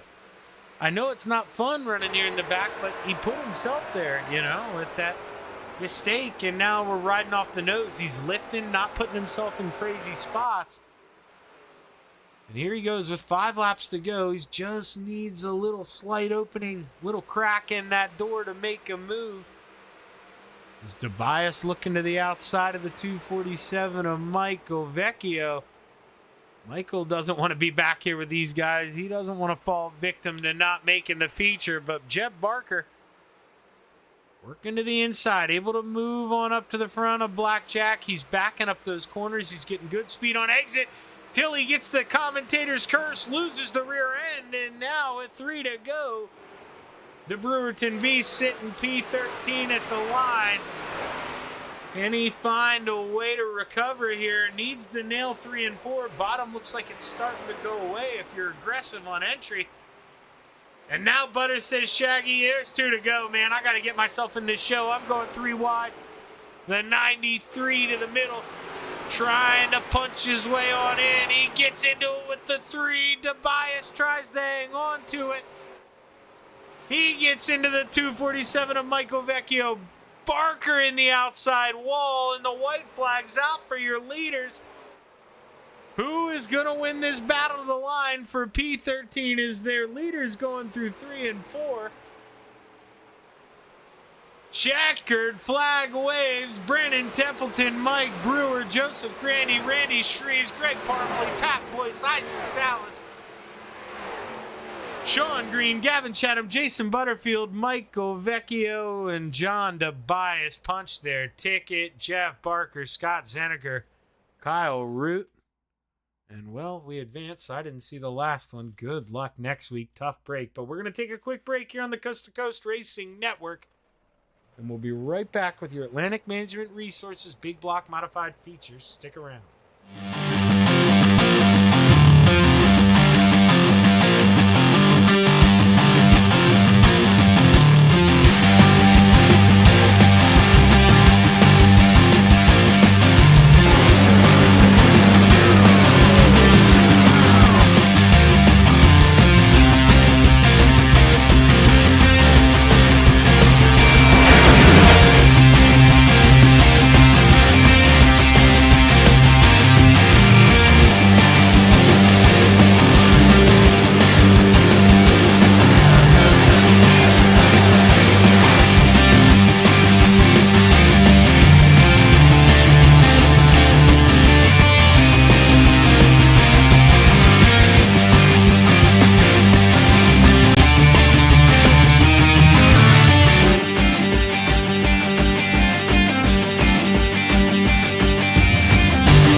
We're back live as warm-ups come to a close. Sam Bachman, Kurt Schatzer, Dean Reynolds, Joseph Grandy, Anthony Morano, your top 5 here in warm-ups. As we get ready to roll into tonight's main event, let's take a look at our starting lineup for tonight's Atlantic Management Resources Big Block Modifieds. Rounding out the field on the outside of row number 12 in the 21, that's Blackjack John Tobias, and to his inside, the 247 of Michael Vecchio. Got a little click happy.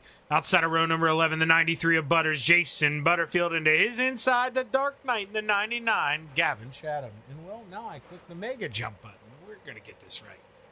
Row number 10 on the outside, the 271 of Sean Green, and to his inside, the 5 of Slide Job, Isaac Salas. Row number 9 on that top shelf, the 41 of the librarian Pat Boyce, and to his inside, the 4 of Greg Parmalee. Row number 8 on the outside, the 56 of Randy Shreves, and to his inside, the 518 of 100 grand, Joseph Grandy. Row number 7 on the outside, the 390 of Mike Brewer, and to his inside, the 31 of B-Temp, Brandon Templeton. Row number 6 on the outside, the 218 of Superman, Kurt Schatzer, and lined up to his inside, the 055 of Mr. Wednesday Night, Brian Moore Sr. Row number 5 on the outside, the 397 of the Canadian Alex Pomerleau, lined up to his inside, the 051 of Putt Putt, Clay Christopherson. Row number 4 to the outside in the 011, Randall Dixon, now lined up to his inside in the 79, Dean Reynolds. Row number 3 on the top shelf, the Deuce of Harold Klump, and to his inside, the 213 of Michael Vitale. Row number 2 to the outside, the 444 of Scott Rayome, and lined up to his inside, the 075 of the Philly Flyer, Trevor Giroux. Starting on the pole for your Atlantic Management starting on the front row for your Atlantic Management Resources Big Block Modifieds here at the Knoxville Raceway, to the outside, the 007 of Sam Bachman, and starting on the pole, the 32 of the Ant-Man Anthony Morano. The green flag is high. It's ready to fly. 30 laps to play in the clay at the Knoxville Raceway. Your Big Block Modified feature is underway. As the fireworks go off there, going down the backstretch, we're running 3 wide throughout the field. Let's see here if we can give you a little taste of that. We'll watch it coming down the front stretch here if I can find my starter camera. I mean, look at them branching out, bouncing off the wall. Still 2 by 2 by 2 racing hard.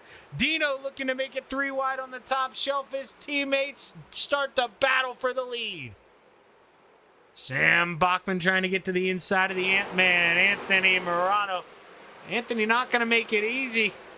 You know, he's defending champ for a reason in these things, and going to need to get that thing wide. Maybe make Sam struggle a little bit, but Putt Putt drives up over the berm, and we got a slide job for the lead. Only on lap 3 here as we come to lap number 4. Anthony slides up. Sam comes back for more. But Brandon Templeton and Mike Brewer involved in our first caution of the evening here at the Knoxville Raceway. Let's see if we can figure out what happened. So Templeton comes up over the right rear of the 055. Just gets a big run as Brian's coming up. And Mike Brewer, he's the one who pays for this. Slides on his side the whole length of the front stretch. Gets a shot there from Green. Up and over the 31, rolls again. Does Brewer land on his wheels? That is the question, and we cannot click away until we get an answer. We could speed it up, though. Oh, ridiculous. Lands on the side. after all that tough break, Mike Brewer going to have to tow, not going to be able to drive it down pit road. And if you don't tow right away here at Knoxville, you're in trouble. You know, this is one of the tracks where if you realize you're in a bad spot and the caution's already out, just tow that thing. Get yourself back to pit road with a longer racetrack. The tow time's not going to hurt you, and you can get back on the lead lap. But right now, not an option for Brewer.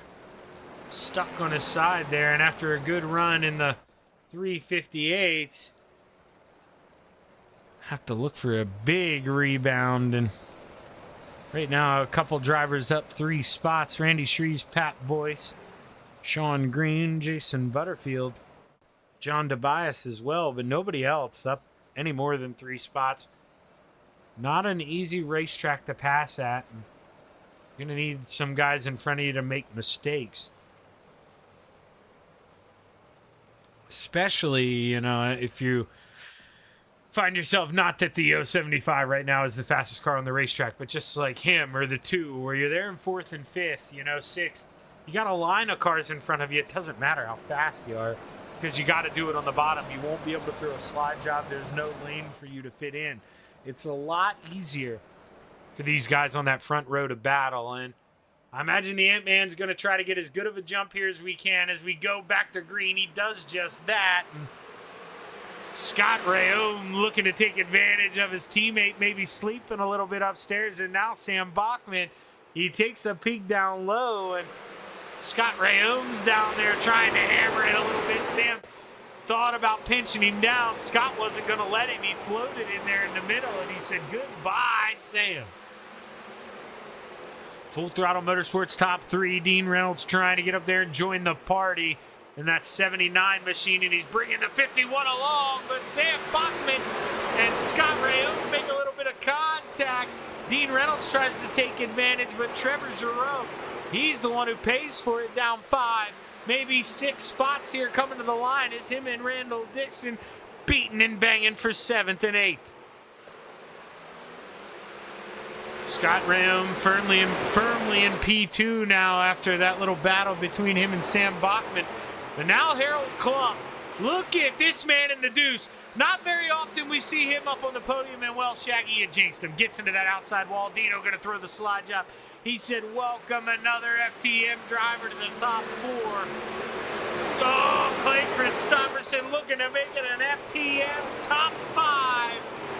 And boy, oh boy, the drinks will be flowing in pit road if they can hold these spots here. But Sam Bachman, he sure as heck doesn't want to hold it. He looks back to the inside of the 4 as Scott Rayome trying to make that battle for P2 as Superman contact in the back. Isaac Salas involved.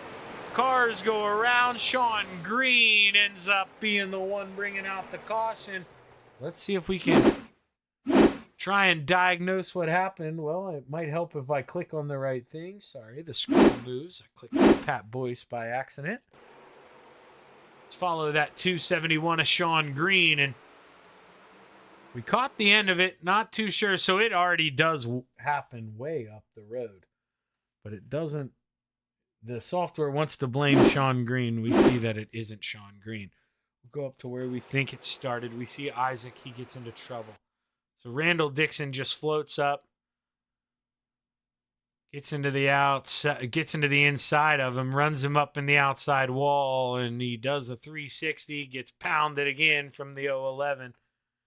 That one puts him on his side. Sean Green just comes in there hammered down.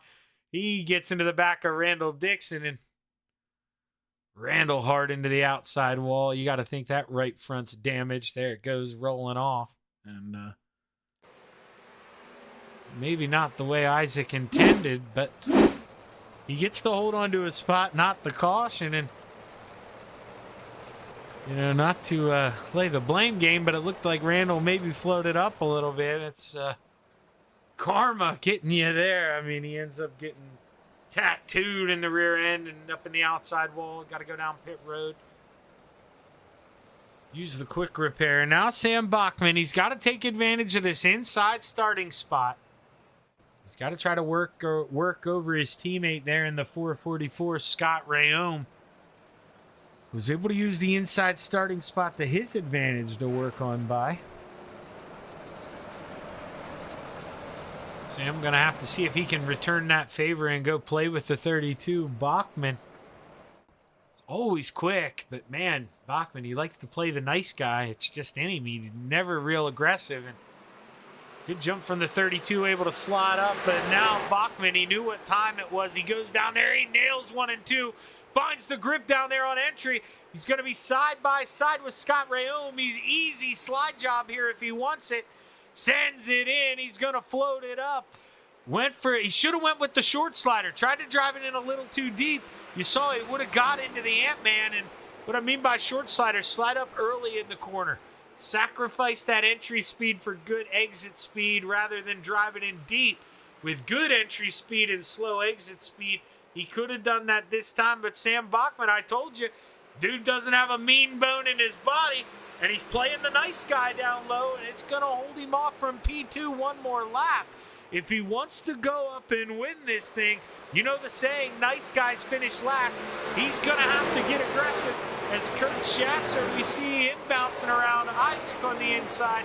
Cars going all around. Dodge, duck, dip, diving, and dodging. Oh, man, we stay green. Battle still on for P2. Don't want to click this thing away.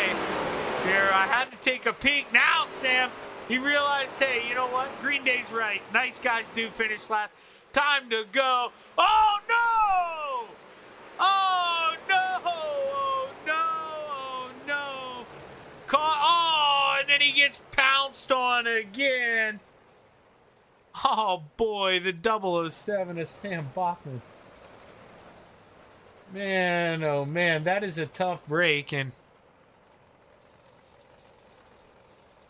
I think the right front was destroyed, and Sam's just going to reach over, shut that computer off, call it a night, and I'll tell you, you can't really blame him. He played the nice guy there, and ends up getting pounced, and you know, that's one of the things that I hate to play devil's advocate and pick on that team right now, but it's the reality of, you know, I've been on teams like that before. Not to say all of us at Gambler aren't good, but man, we're at a little different stages. I'm one of the younger guys on the team. They're all older, you know, don't have to be as competitive, but you got teammates, man, running up at the front all the time, and you're going to have incidences. This is what causes it. Kurt Schatzer gets into the 213. Vitaly, the right front was broke. He ended up coasting around. But we got to take a look, man. This is tough for Sam. Let's go up top.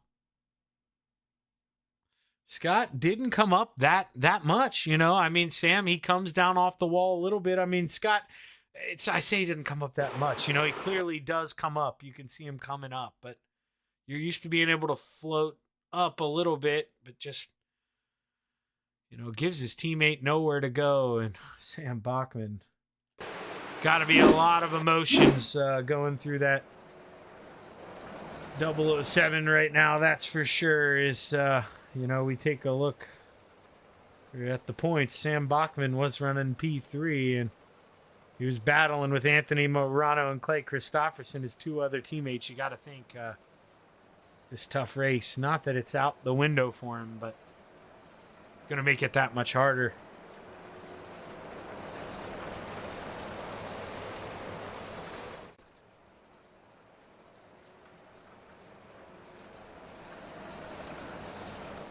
As we roll off a 3 and 4 for the final time, Anthony Morano leads us to the green flag. We had a FTM top 5 down to 4. Let's see if they can make it here. Plenty of time to go.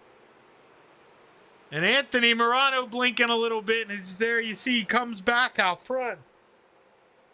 But oh my gosh, man, almost lost another one.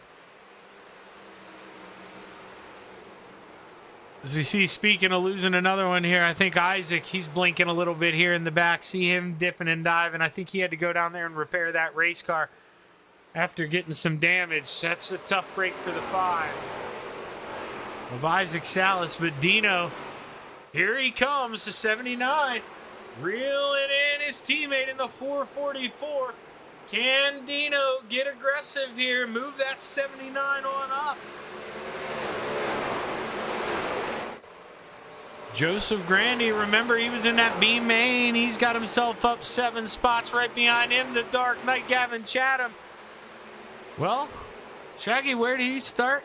21st, up to 9th, up 12 spots. The dude is on the move, and Dean Reynolds trying to do the same here, but stuck in line. He's taking a peek every now and again. Just can't maintain momentum to get this run and get it done as Harold Klump moving on by the 51. The Deuce, man, he's got some speed here tonight. Harold Klump started 6th, running 4th. The Philly Flyer, Trevor Giroux, he started 3rd. He had sunk back quite early, trying to make up some of those spots. Oh, Kurt Schatzer gets a little bit of help there. We caught it at the top. Now they're bouncing all around the 055. He's going to go around Brian Moore Sr. And we do finally get the caution there. A little delayed, but definitely much needed. Let's go back and see here. I know it started with Kurt Schatzer because we saw him bounce off the wall there. So they're 3 wide. Trevor, you know, he's running his line. Kurt comes up, bounces up. As Clay's coming up in those 2 funnel, nowhere to go. From there, drivers stack up. Brian Moore Sr., he goes around in a circle. Alex Pomerleau involved. John Tobias gets a piece. And we're under caution for the 4th time here in the big block modifieds at the Knoxville Raceway. And well, just a heads up to drivers out there, you know, if you're running the late miles, you're tuning into this stream. Looking at the time, don't hold me to this, but I would imagine we're going to have to create another session here.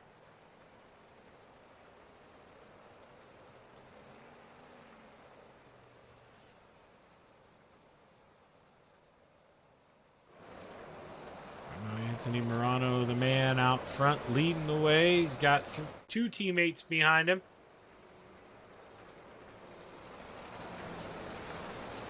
And actually,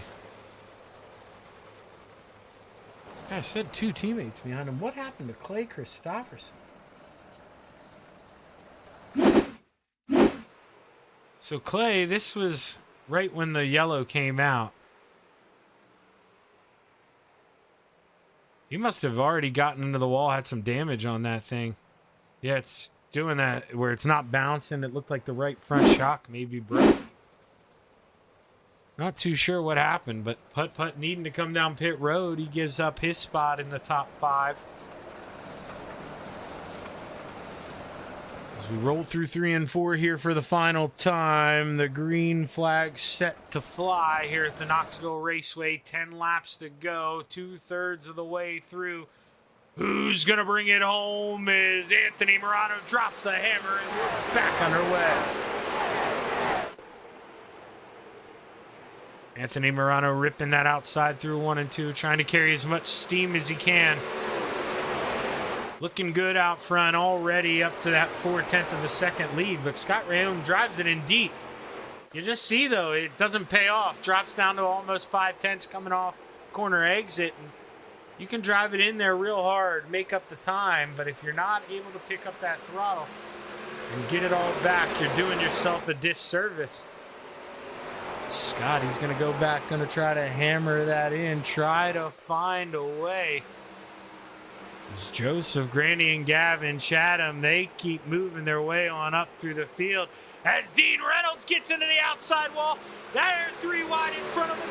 Harold Klump looking to get himself onto the podium, but the Philly Flyer throws a slide job. Trevor Giroux moving on up.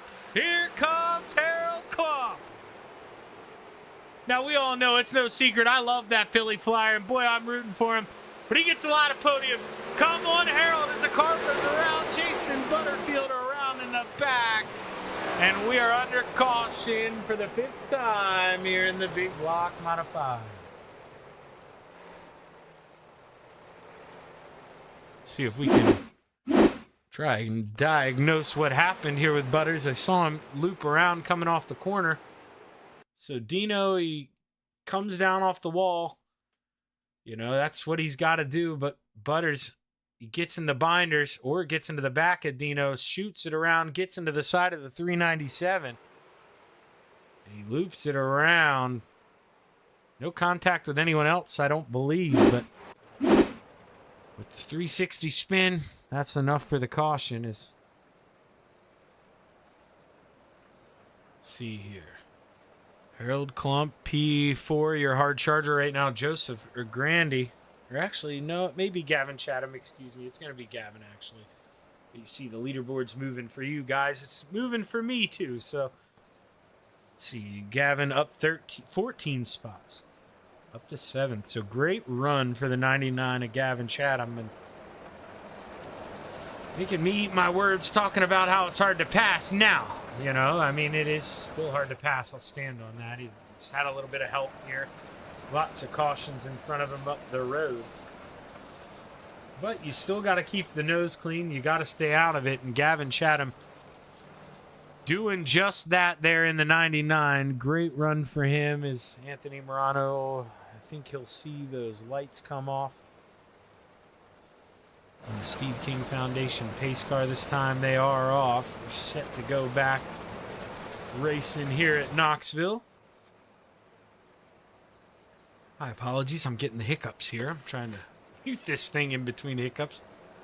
Of course, we get to the end, and I guess that's when the nerves start jumping here. The hiccups show up.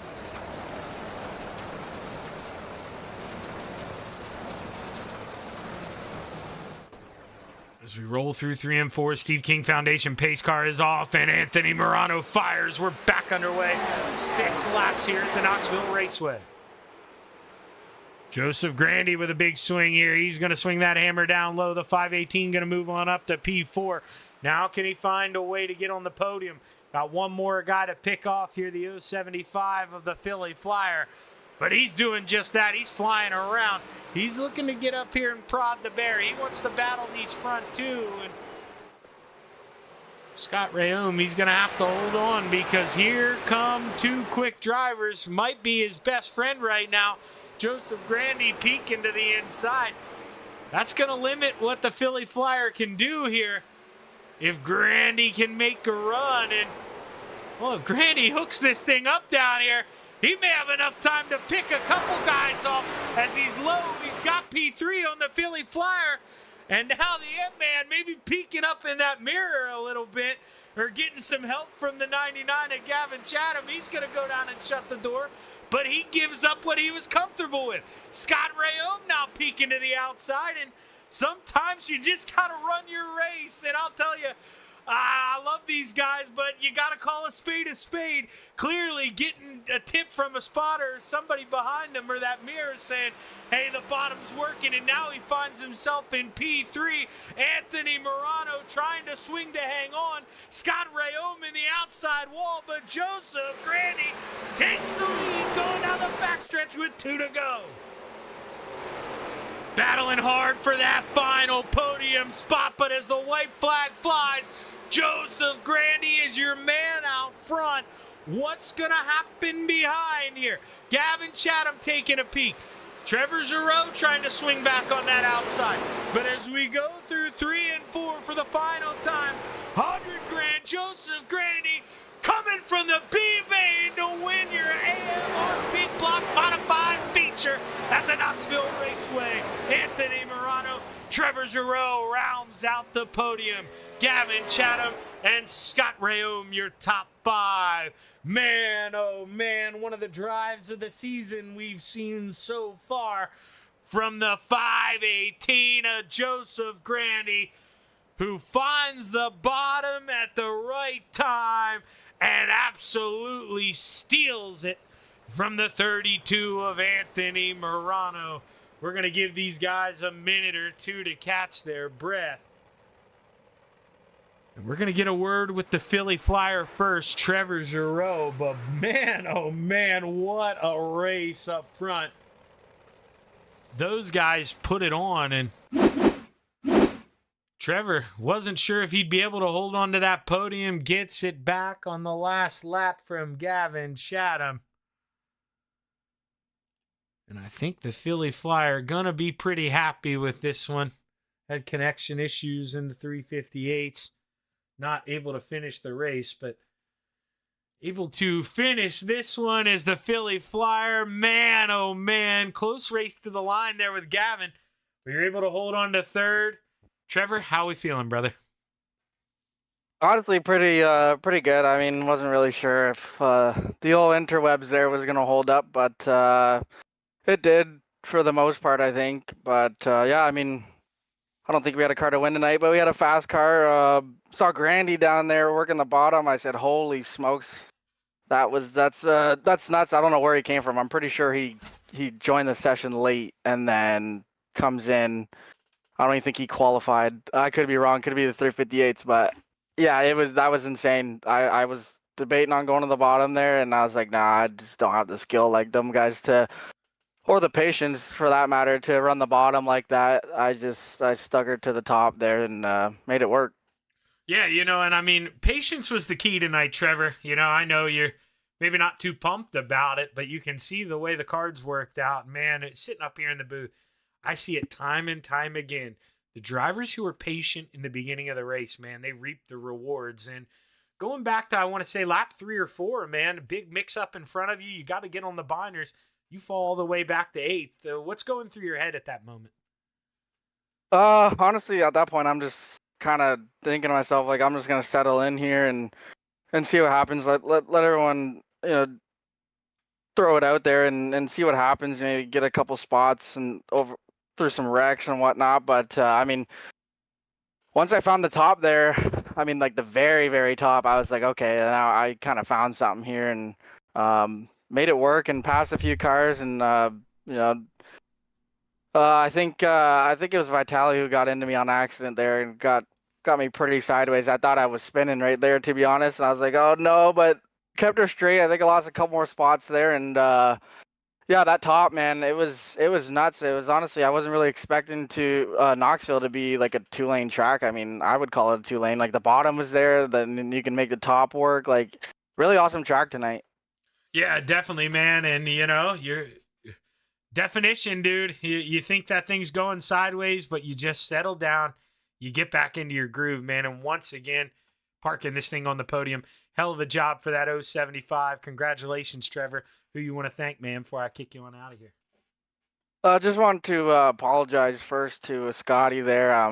He had such a fast car all night, and I hate to get into him, and I don't know if it sent him in the wall, but I definitely made some contact there with him on accident, and probably cost him a podium there. I just hate that for Scotty. I mean, I love Scotty to death. I talk to them guys almost every day, so I'll just apologize to Scotty there. And the other night, I just got to thank all the guys at Venom here. CTC for putting this stuff on. You, Shaggy, for doing all this stuff you do for us. I mean, it's awesome going back and listening to these races with you in the booth.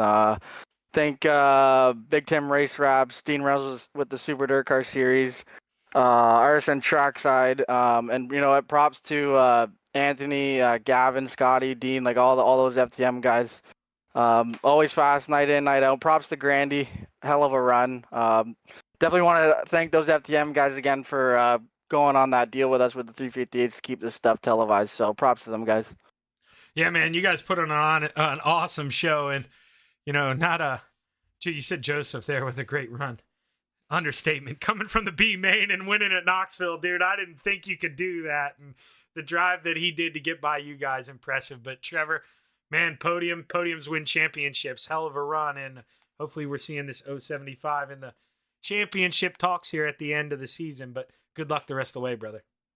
Man, I hope so, Shaggy. Thank you. And one thing too, Grandy told me, he said he got his wheel fixed, so watch out. He's gonna be a force to be reckoned with here again. Oh, geez. Good luck to the field. Right, I know, right? Hey, hell of a run, Trevor. Like I say, man, we know this ain't the last time I'm talking to you. Good luck the rest of the way. Thanks, Shaggy.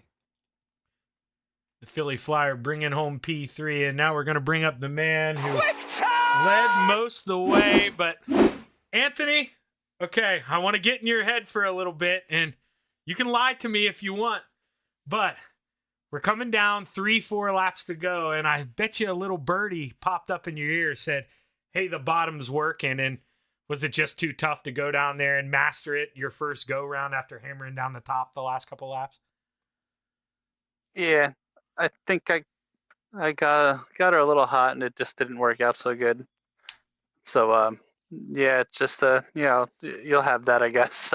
It felt really weird running the top, so, but didn't really have much of a choice there. I didn't feel comfortable running the middle of the bottom, so I just tried to hold on and do what I could do, and it wasn't my best. You know, usually I'm down on the bottom and kind of just dropped the ball a little bit, I think.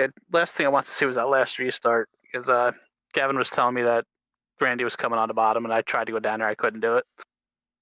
Yeah, you know, I mean, you're one of the masters at hitting that bottom, and is it just, you know, a product of you're down there, you're doing something you're uncomfortable with on the outside? I mean, whether, you know, I mean, you admit it yourself. You're king on the bottom. I don't care what anyone says. One of the best we have, best I've seen. But you're up there, you're mastering the high side, and was it just, you know, your entry point, you know, maybe drove in a little too deep? Well, what's the difference with hitting the bottom? Yeah, there's a little more brake involved and a little less throttle, that's for sure. Said if I was just trying to keep the car straight coming out of the corner on the top, I couldn't. The setup just felt weird. I was having a hard time getting the right rear to plant when I ran the bottom, so I just jumped to the top and ran up there the whole race. But I tried just to go down there and get something different and maybe find a little more speed, and just wasn't having it. So I don't know, maybe I cooked the tires a little bit running the top and that slider line. So that's what I'm going to chalk it up to, just being stupid and burning the tires up, and that's what it was. Well, I'll tell you what, you know, it says something about your talent level, Anthony, when I can hear you're disappointed after running P2, because, man, you got a big lead here in the series, and after another good run, man, you know what those podiums do. They add up the championships, and maybe not your season so far in the small blocks. I've seen you've been getting roughed around. Not really any of your doing, but, man, you're able to come out here, ring the bell once again in the big blocks, and after dominating most of it, bringing home a P2, man, that's nothing to hang your head about. Hell of a run, Anthony. Who you want to thank? I want to thank my wife, Sherry, the boys over at FTM, Super Dirt Car, High Mom Lens, Swan Speed Shop, DJ Sim Shop, Expert Installation, Castaway Flagstone, MDI TV, GripHack.com, Bowman's Designs, and hats off to Grandy, man. He ran a great race getting down there and running the bottom like that. I was first thing I said to him, I said, man, that was pretty impressive, because I couldn't do it. So big hats off to him. Say hi to Dino's girl, Megan. A big shout out to Scotty Rayom there for being Scotty and making my life hell with the Sherry jokes, because he thinks he's a funny guy. So love you, Scotty. I'll get back at you one of these days. But Shaggy, you for doing the broadcast, the AMR, and everyone at Coast to Coast. Well, hey, hell of a run, man. And like I say, dude, nothing to be disappointed about. I know it stings a little bit, man, but those P2s, they bring home trophies. Hell of a run, Anthony, and I look forward to a great rest of the season, brother. All right, buddy. Hopefully I get to talk to you tomorrow night. Sounds good, Anthony. And now we'll be pulling up your winner here in the 518. And man, oh man, Joe, I'm not kidding, man.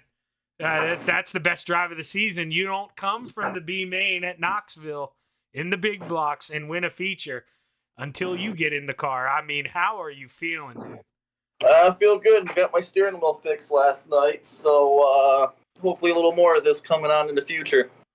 Yeah, you know, coming back to that restart, and, you know, he's honest. I appreciate the hell out of him for it, but you're grooving on the bottom, and you see Anthony go down there and try it. You know, he's got a little birdie whispering to him that the bottom's coming, and what are you thinking? You know, I mean, he's so good at running the bottom. Were you surprised when he went down there, shut the door, and just made that mistake? I knew he was gonna try it. 1 and 2 wasn't your typical bottom. You can go in there, hammer down, and there was a little bit of grip on the exit, so you didn't have to slow down completely like you normally do. 3 and 4 was like that, but 1 and 2 was where I was catching everybody, and I was surprised no one really tried it. They saw me coming, but yeah, I'm happy. Yeah, I mean, you're probably not glued up to that rearview mirror, but there was one guy who stole the hard charger from you. I think he was the birdie Gavin Chatham, he got 17 guys. He was following you, man. You were surgical in the way you were passing people. You had to be smart. I mean, you know how chaotic it can get, all those cautions, but you're able to survive. Hell of a run, Joe. Run of the year, man. Congratulations on the win. Who you want to thank? Appreciate it. Catalytic Recovery, West End Towing and Repair, EPI Industries, all the guys over at Inferno, Mad Rabbit, DNT Designs, A&J Custom Creations. I got a lot of them. Hinkle Homes. That's all I can remember for now. My girlfriend Olivia. Appreciate everyone at Coast to Coast, and you, man, for doing the broadcast as always. Well, hey, hell of a run, Joe. Man, when guys come through the field like that, it makes it a whole lot of fun to call. Great run, and I'm looking forward to a lot more of these with that fixed wheel, man. Give them hell out there. Appreciate it, man. It was fun to drive too, like that. So. Well, I'm telling you, it's you can win with the broken wheel now that you're back, man. The league's on full alert. Good luck. Thanks, man. That's Joseph Grandy, your feature winner, man. And I'm telling you, Gavin, he steals some of the spotlight there, obviously, going from 21st up to 4th. I mean, that's a great run as well, but 15th to 1st. Oh, my gosh. I mean, you heard me talk. I mean, if there was anybody I thought maybe could do it from the B main, would have been Isaac, but he had a trouble there in the beginning. And Grandy absolutely steals the show, makes it 3 wide there for the lead, hooks up on the inside through 1 and 2, and you're looking out the back. There comes Anthony in line, and it is just over from that point. Great run by the 518 of Joseph Grandy. And with that, I'm going to wrap up my portion, but I believe we've got the man here who's going to bring up the pro lates. Travis, how are we thinking here at Knoxville? We going to get a good one? It's going to be a good one with the pro late models. They're already on the track and ready to finish up our Thursday Night Thunder with the late models there at Knoxville. All right. Well, you heard the man. They're already out there on the track, so we'll make this short and sweet. Thanks for tuning into my portion of tonight of Thursday Night Thunder. Stick around. Travis Piercefield going to bring you the pro late models here at Knoxville. We're going to run an ad here, swap over. Have a good evening, and enjoy the rest of the show.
Good evening, race fans, and welcome back to the Coast to Coast Racing Network here for Thursday Night Thunder as the Pro Late Models are out on the track here at Knoxville Raceway, getting ready to finish up our Thursday Night Thunder here, looking at those point standings coming in tonight for the Pro Late Models.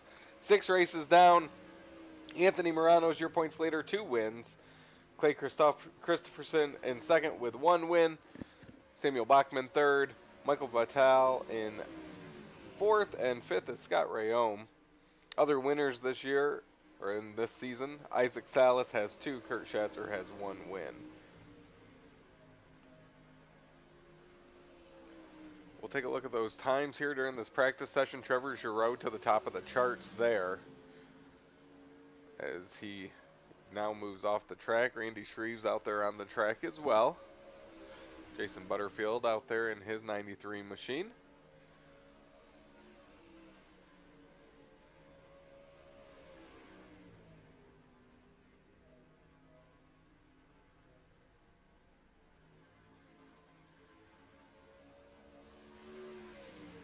Nice to be back this Thursday. Final Thursday of January 2025 already, a month into the year here. And on to week number 7 of the winter season. Of course, great racing action with Shaggy TV earlier tonight with the FTM and Venom Racing small blocks, the Atlantic Management Resources big block modifieds, and then of course finishing up the night here with our Dirt Track Bank Friday night lights.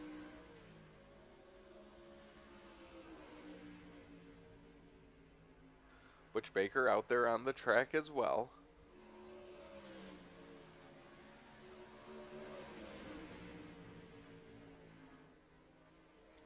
So it should be an exciting night of late model action here to finish up the night.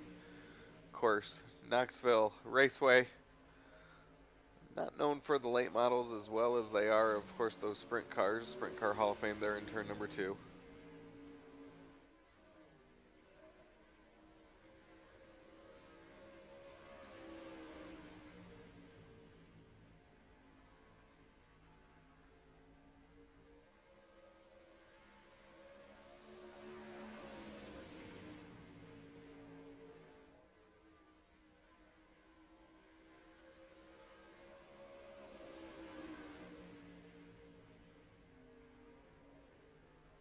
Looks like we've got possibly 13 cars here tonight. 12 of them have been on the track during this practice session. As we close in on 10 minutes complete here for the practice session. Of course, we'll have qualifying, our heat races, and then our 30-lap feature event here.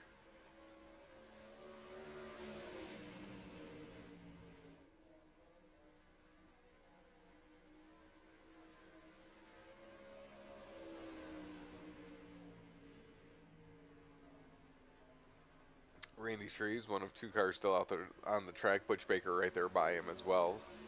Everyone else off the track at this time. Apologize in advance. A little under the weather this evening. But like any good broadcaster, or decent broadcaster, I will try to power through.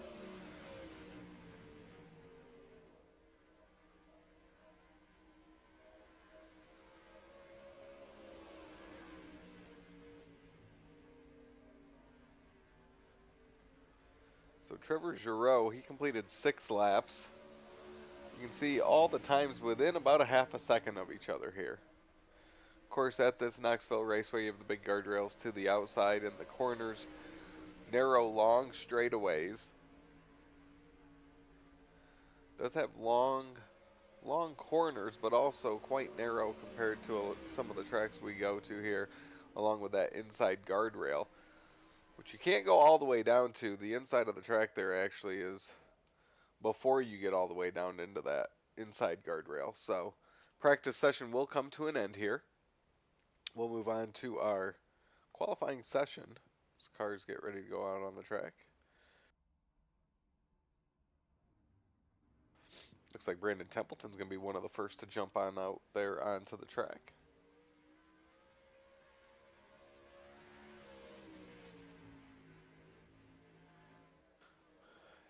There's a flurry of more cars out there now as well, including Randy Shreve, Scott Rayome.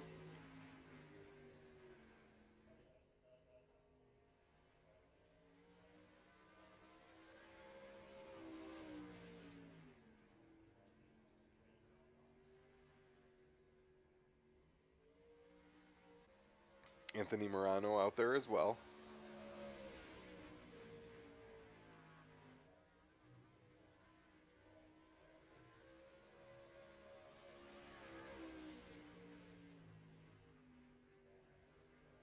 Isaac Salas will shoot to the top of the charts in 18.19, slightly slower than the practice session times we saw. Corey Schartzer out there in that 6th machine. He'll be 7th fastest. Greg Parmalee taking green for the first time there. Steven Bixler, that 75 machine, he's 10th fastest. Anthony Morano, 4th fastest. Good time for Butch Baker, he's 6th fastest. Good run there for that 97 machine from Michigan. John Tobias, 5th fastest as we watch Greg Parmalee, the final driver out on the track here. 12th fastest his first time. Oops, Mike Brewer's out there as well. He was 4th fastest. Good time there, 18:36.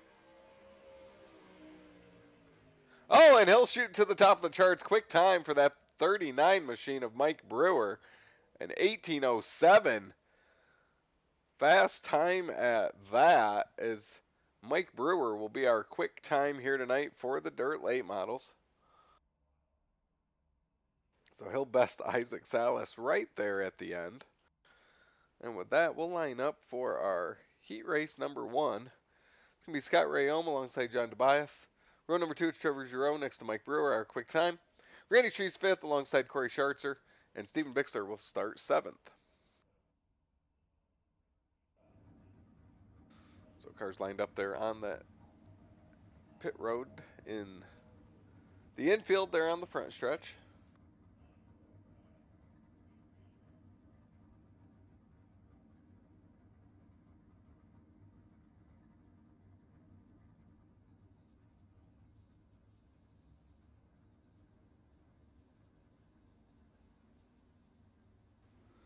As we'll try to get our graphics to update here for this heat race number 1.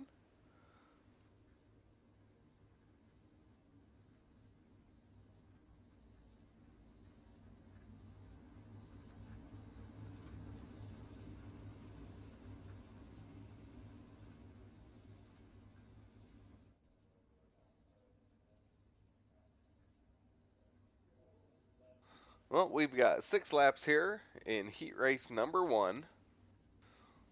Rayome, Tobias, they're on the front row getting ready to get us started. Green flag waves and we're back to racing action.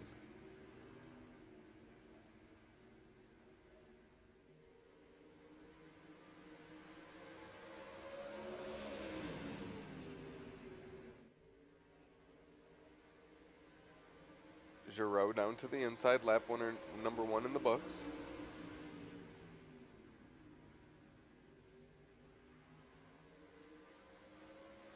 Giroux powering strong down there on the inside, down the backstretch. He'll move into the lead through 3 and 4. He'll slide up in front of the 4. He will lead lap number 2 as we're nose to tail single file here this time by 4 laps to go. Rayome will look to the inside ever so slightly on that 75 machine. No move there as he'll fall back in line.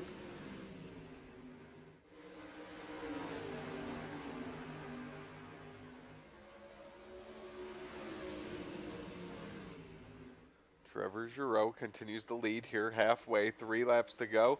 Now 2 to go this time by.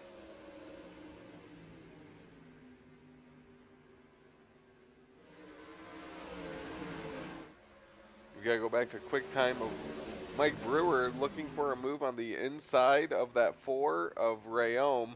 No move there. He'll have to fall in line. It's Trevor Giroux out front coming to the white flag here in heat race number 1.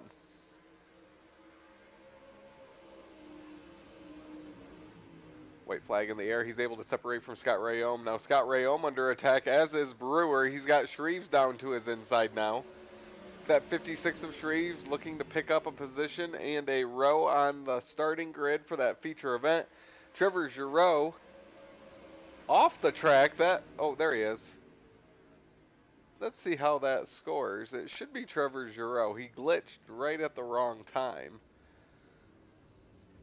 So he should be the winner. Scott Rayom second, Mike Brewer, Randy Shreves, your top 4. We'll see how that scores. Bad timing there for the 75 machine. Starting lineup for heat race number 2, it's going to be Butch Baker alongside Anthony Morano, Brandon Templeton in third alongside Isaac Salas. Fifth will be Jason Butterfield next to Greg Permley, and Pat Boyce will start 7th in our second of 2 heat races here tonight to set this field for tonight's 30-lap feature event.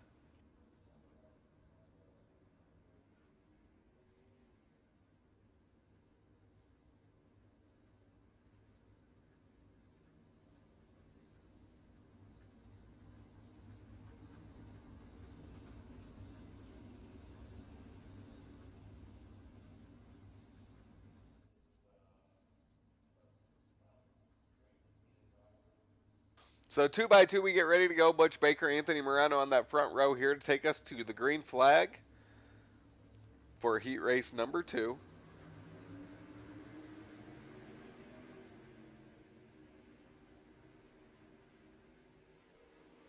Butch Baker holding strong down there on the inside of Anthony Morano. Down the backstretch, you have Isaac Salas. They're always hungry.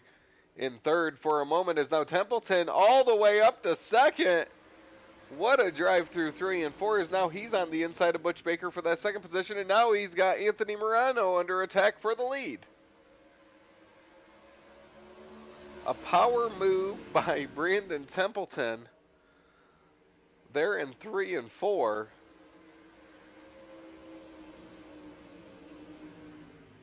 Is now still working that 32 machine. Anthony Morano up there in that preferred line. We've seen that momentum of that inside line or middle line there just get halted as you try to make a move on the leader there. We'll see what Templeton's able to do. You can see he's all the way down there to that inside cushion. Oh, slight contact there between the 31 and 32. That opens the door for Salas for a moment, see if he's able to move up from that third spot.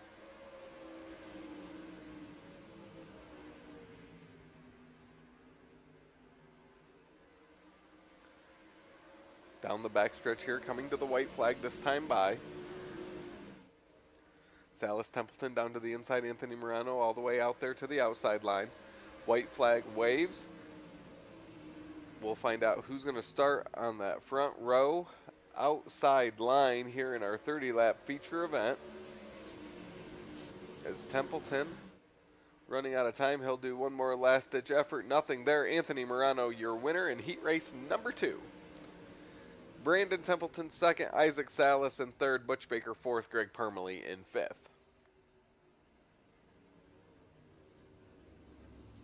And with that, we're 2 up and 2 down for our heat races here for the Pro Late Models at Knoxville. As always, we're going to take a quick commercial break. When we come back, we'll have that starting lineup for tonight's 30-lap feature event here from Knoxville as you're watching the Coast to Coast Racing Network.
welcome back to the Coast to Coast Racing Network. As we're back here at Knoxville Raceway, Pro Late Models out on the track for warm-up here before tonight's 30-lap feature event.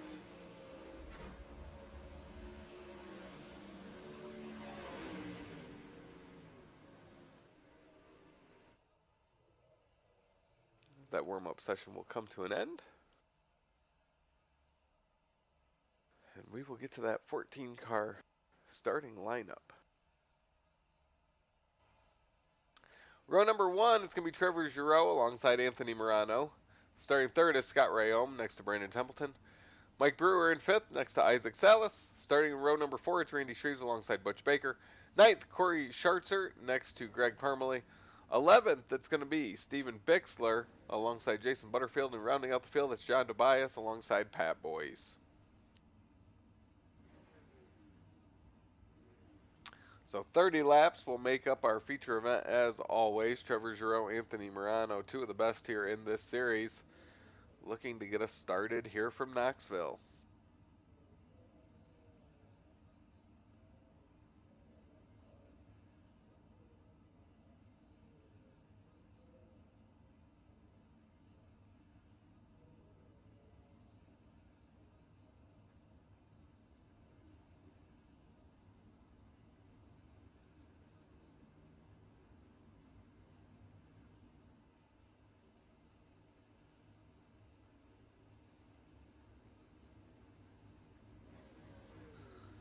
So 2 by 2, we get ready to go here at Knoxville.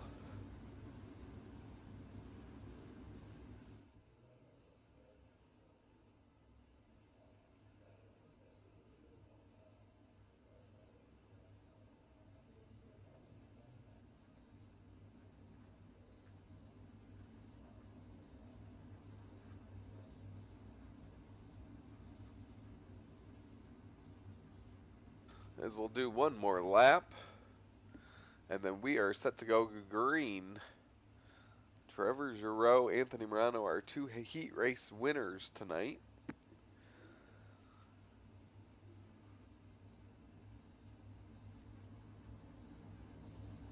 Brewer and Templeton, two drivers that made moves in those heat races to improve their starting positions. Templeton there starting in row number 2.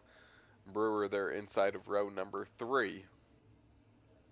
So out of turn number 4, we will come down this long straightaway here at Knoxville. Green flag waves and back to racing action. Giroux will slide up in front of Morano as the 4 of Rayome's cut off there by the 32. Brandon Templeton there will look to the outside. Isaac Salas watching on from 5th. Big move by Anthony Morano will give him the lead. He will lead lap number 1 here at Knoxville.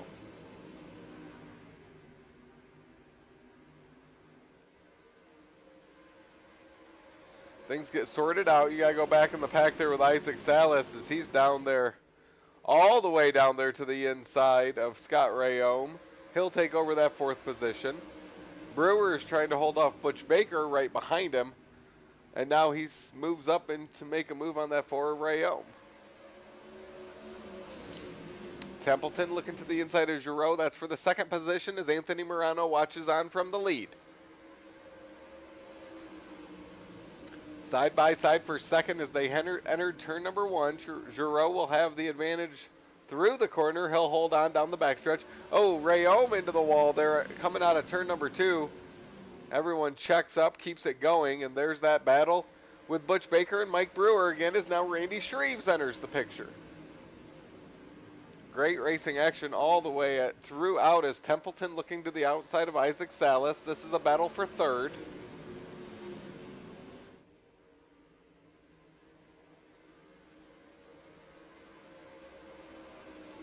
Giroux slowly making a move on Anthony Morano. You'll have to take my word for it that he's still right there. As now he will have an issue and fall back. That will open. Now he's back up there in a 2nd. Isaac Salas will take advantage. Now Giroux will bounce back quickly there.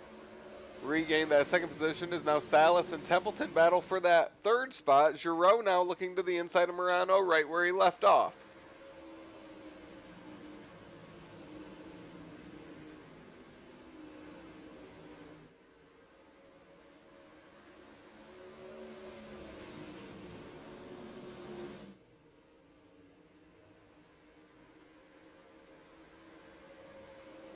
They settle things down up front for a moment as Brewer and Rayom now do battle. This is a battle for 5th.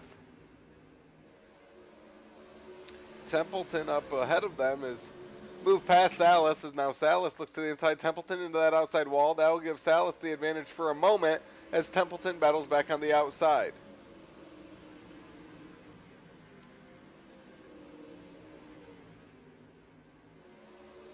Ooh, Salas and Templeton, more contact there as they're battling still for 3rd.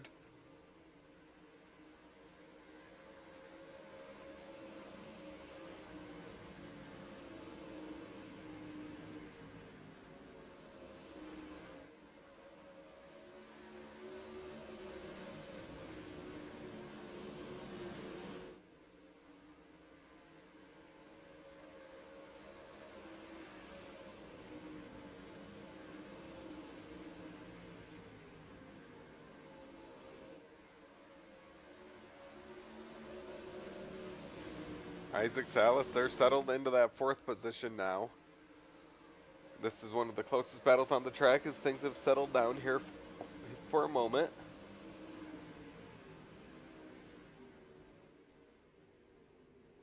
And caution flag comes out. It looks like it's for Greg Parmalee. We'll see if we can get a replay of that.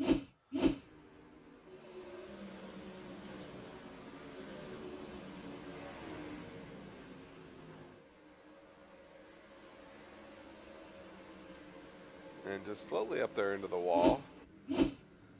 As with 17 laps to go, just short of that halfway mark.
So we'll get lined up, back ready to go.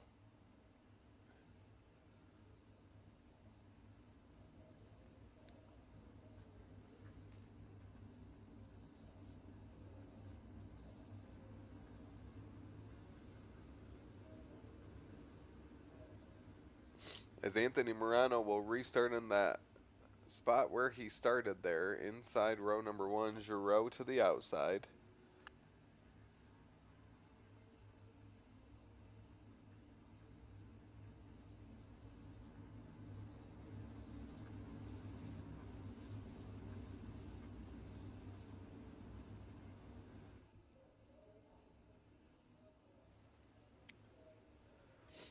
So out of turn number 4 we will go. 17 laps to go, inching ever closer to that halfway mark.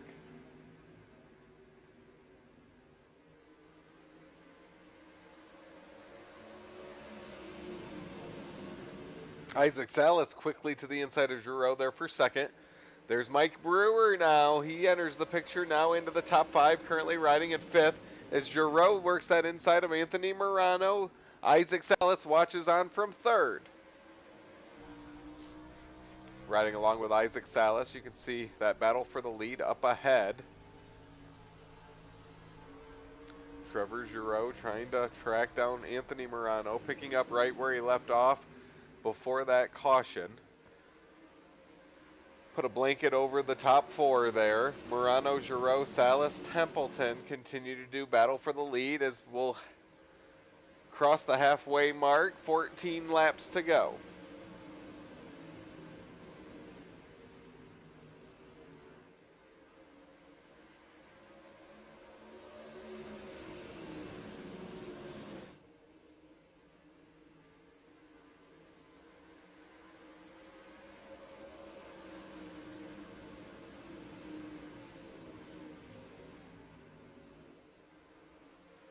So Anthony Murano rides along out front. We've got distance here. Closest battle is this battle here for 6 between Scott Rayome and Randy Shreves right now. As now Isaac Salas has closed the gap on the back of Trevor Giroux. Templeton gets in the wall behind him. Be 11 laps to go this time by.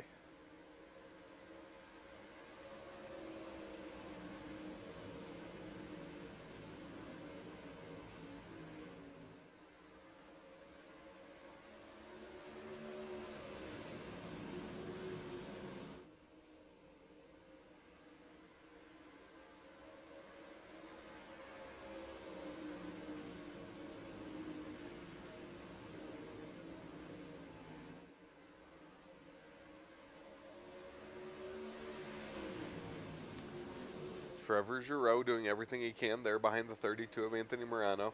Salas watches on from 3rd, Templeton in 4th, Brewer back in 5th. Single digits now, 9 laps to go here at Knoxville. As we look to finish up our Thursday Night Thunder here for another week here on the Coast to Coast Racing Network.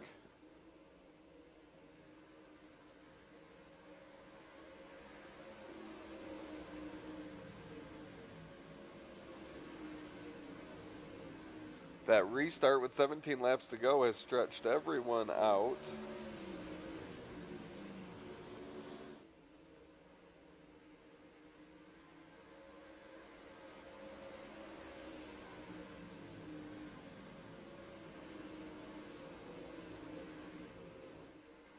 This battle for the top spot is the closest battle on the track right now as Trevor Giroux will give it one more strong go. 3 wide there for a moment on the exit of turn number 4. Giroux's going to be able to get it to stick, see if he's able to complete it in here in turn number 2. Murano will cross him over. He'll be down to the inside, down the backstretch as he's got Isaac Salas all the way down to his inside. And they'll come out of turn number 4, 5 laps to go. It's still Anthony Murano out front.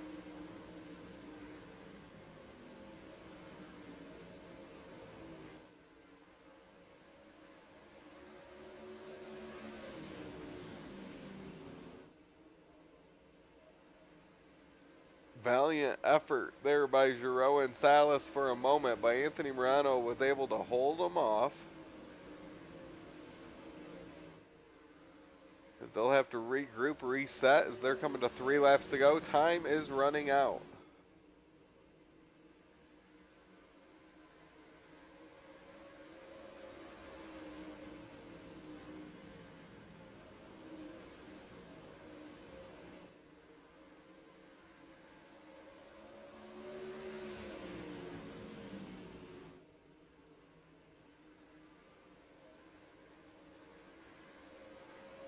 Two laps to go for Anthony Murano out front.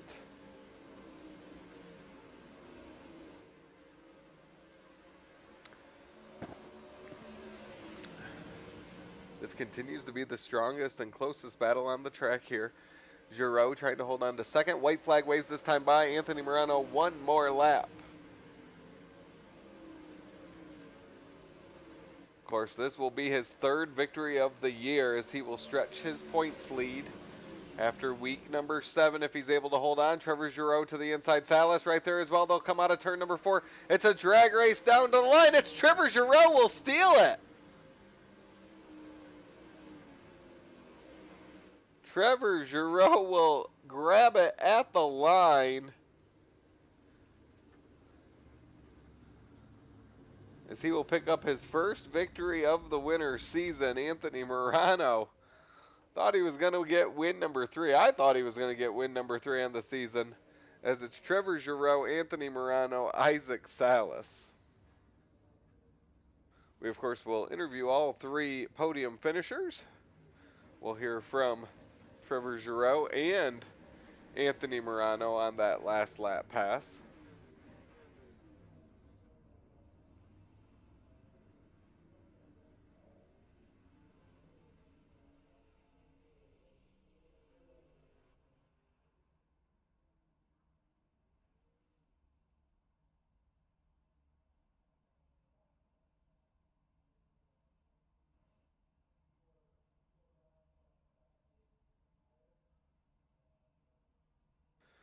There are your feature results.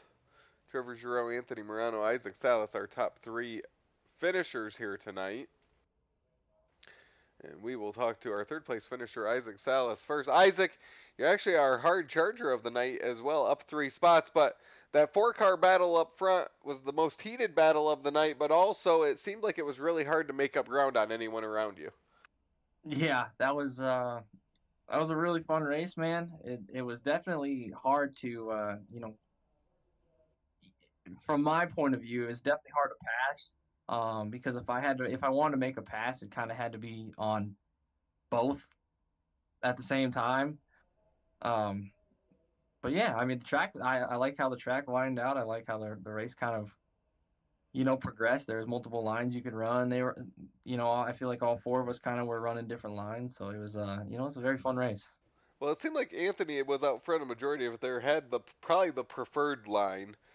With that being said, you guys had to make a move really down there all the way down to the inside as far as you could go. How much was his line limiting what your options were trying to make a move on him for the lead? Yeah, I mean, definitely. It was, it's one of them perfect lines to where like you can't really do a whole lot if you try to go underneath him, and he gets away from you pretty good in the corners if he nails it, and he, of course, it's Anthony, so he nailed it pretty much every lap. So but yeah, I mean, like the top of 1 and 2 was super fast, and if you could, get to the bottom in 3 and 4, I think it would have been really good to just kind of have that there and pick off Trevor and then go to work on Anthony. But like I said, it's very fun. I feel like if I really wanted to get something done, it would have had to been kind of a 2-for-1 deal there. So I'll take it. Well, a nice rebound, a podium finish after your big block run. Who are those folks and those sponsors you want to give a shout out to tonight for the Pro Late Model? For sure. Big shout out to Venom Racing. It was it's cool to see all the Venom boys here tonight, which was kind of sweet. I think there was like 5 of us or something like that, so that was cool. Our series main race designs, Jay designed that late model. She's pretty sweet. Back to 20 grams. Shake TV inspections. Pretty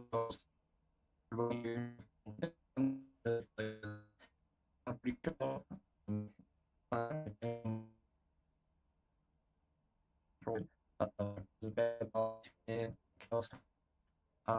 For support and yeah, thank you for have a good night and well, another great run, Isaac. That's Isaac Salas, our 3rd place finisher tonight. As now we'll bring up Anthony Morano, our 2nd place finisher tonight. Anthony, you had that preferred line, you had that front spot for almost all 30 laps. Walk us through that last lap and maybe something you would have done differently there. I guess Travis, I can't hear you, buddy. Oh. There you are. Oh, can you hear me now? Now I can hear you. Okay, yeah, I was going to say, you led a majority of that one there, except for just maybe the last 50 feet. That last lap, anything you would have done differently there? Not hit the inside berm going into 3. That was it. As soon as I hit it, I was like, oh, I just gave that away. Tried to drag race down the front stretch coming out, and I think it was 0.006. So I don't think you can get much closer than that. Well, I was talking about it with Isaac. Most of the race, you had that preferred line, which really made them try to move around the track to get by you. When you have that spot, but they're gunning for you, or they make those big moves to the inside, how hard is it to stay patient, knowing that if you just run your line, you're going to be right back there where you want to be? Yeah, that was like the main thing. I know Trevor got to my inside quite a few times, especially in 1 and 2, and I just was coming out of the corner right above the slick, so I knew he'd have to come through the slick and really have to work the throttle not to light him up and really have anything coming out. So that was a lot of the big game plan every time he got underneath me, just to make him come out in the slick, so it'd really kill his momentum up. But he ran a hell of a race. I did everything I could, and I screwed up that little bit there in 3 and 4, and it cost me. I was gonna say, I think I gave you your third win there as you were heading into third, and it changed quickly there, where we had to rebound back. Once he makes that move on you and it's a drag race down to the start finish line, is there anything you can do at that point, or it's just hold it wide open and try to get there first?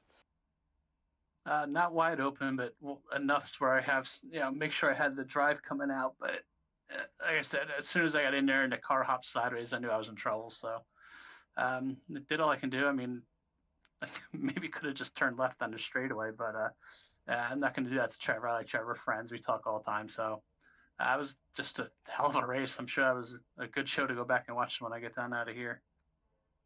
Well, a great run by you there, Anthony. Who are those folks and those sponsors you want to give a shout out to? I thank my wife Sherry for being her and being supportive of everything I'm doing here. The boys at FTM, Super Dirt Car, Hi Mom Lens, One Speed Shop, DJ Sim Shop, Expert Installation, Castaway Flagstone, MDI TV, GripPack.com, Bowman's Designs, Dirt Track Bank for coming out and sponsoring this division, so we can have you, Travis, come back here and broadcast it for us to go back and watch. Everyone here at Coast to Coast. Well, great run there, Anthony. We look forward to seeing you again soon. Thanks a lot, Travis. That's Anthony Morano, our second place finisher tonight, and our winner from Victory Lane, it's Trevor Giroux. Trevor, on the flip side, after just talking to Anthony, walk us through your last lap and the lifeline you had there at those final 2 corners. Oh man, honestly, I thought Anthony was getting it, and yeah, he just made that one mistake there, and I tried to capitalize on it, but I mean, coming to the checkered there, like turn 1 and 2, I was just nailing the top as hard as I could to try and get a run, and then throw a slider. And I kind of knew coming into 3 and 4, coming to the checkered, that Anthony was gonna go low to block the slider line, and then yeah, that's when he just makes a little mistake, and at that point I just put as low as I could without trying to spin the tires, and beat him to the line. I think we doored each other there, and yeah, eventually got it by, I mean, probably like an inch. So we'll definitely take it. I mean, felt fast all night long. So yeah, super happy right now. Well, I was talking to Anthony about it. Really, I was talking to Isaac about it. Anthony had that preferred line for much of the race, where you and Isaac had to make big moves or try to move around the track. But even when you made those moves, Anthony was able to recover and regain the lead. How hard is it to stay patient and just know that you make that big move, you've got to then regroup, wait a couple laps, make another attempt, and see what it does as you go through those 30 laps? Yeah, honestly, well, I mean, I'm not the most patient driver there is. I mean, when it comes to just waiting for something to happen and things like that.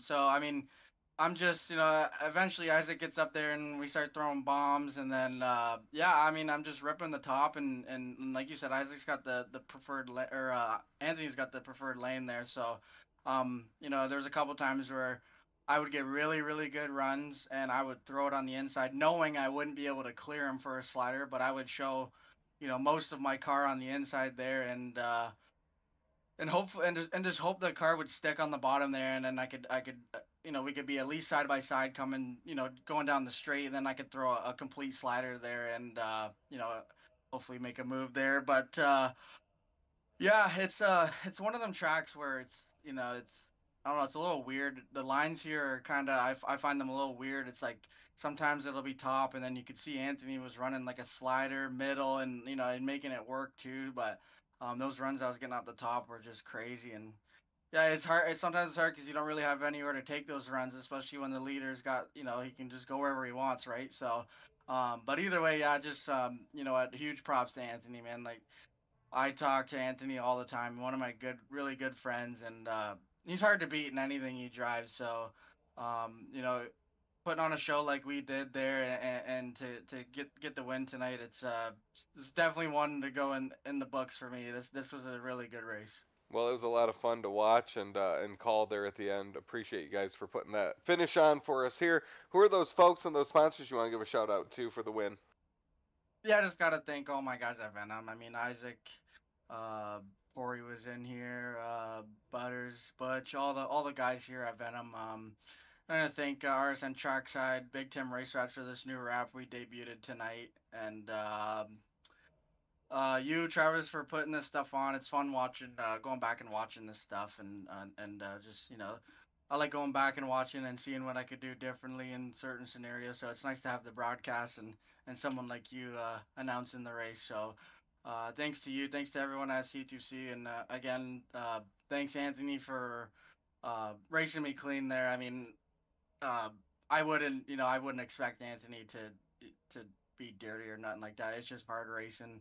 Like I said, me and Anthony are pretty close. We talk, dang near every day. So props to him on a great race. I kind of feel bad for him. I think it's like the second race tonight that he loses on the final lap, but he's got many, many, many more wins coming. He's just that good of a driver. And props to Scotty in here. He doesn't race the late models much, but he's out here showing up and practicing and getting better. So props to them guys, everyone behind the scenes. And yeah, that's it. Thank you guys. Well, that is our winner tonight. Congratulations, Trevor. That is Trevor Giroux, our winner here at Knoxville for tonight's Thursday Night Thunder. And just like that, another night of Thursday Night Thunder comes to a close. As always, we appreciate you tuning in and joining us. Of course, for Shaggy earlier tonight, I am Travis Pearsall with Extreme E-Speed TV. We thank you for watching and supporting the Coast to Coast Racing League, and we will see you at a racetrack soon.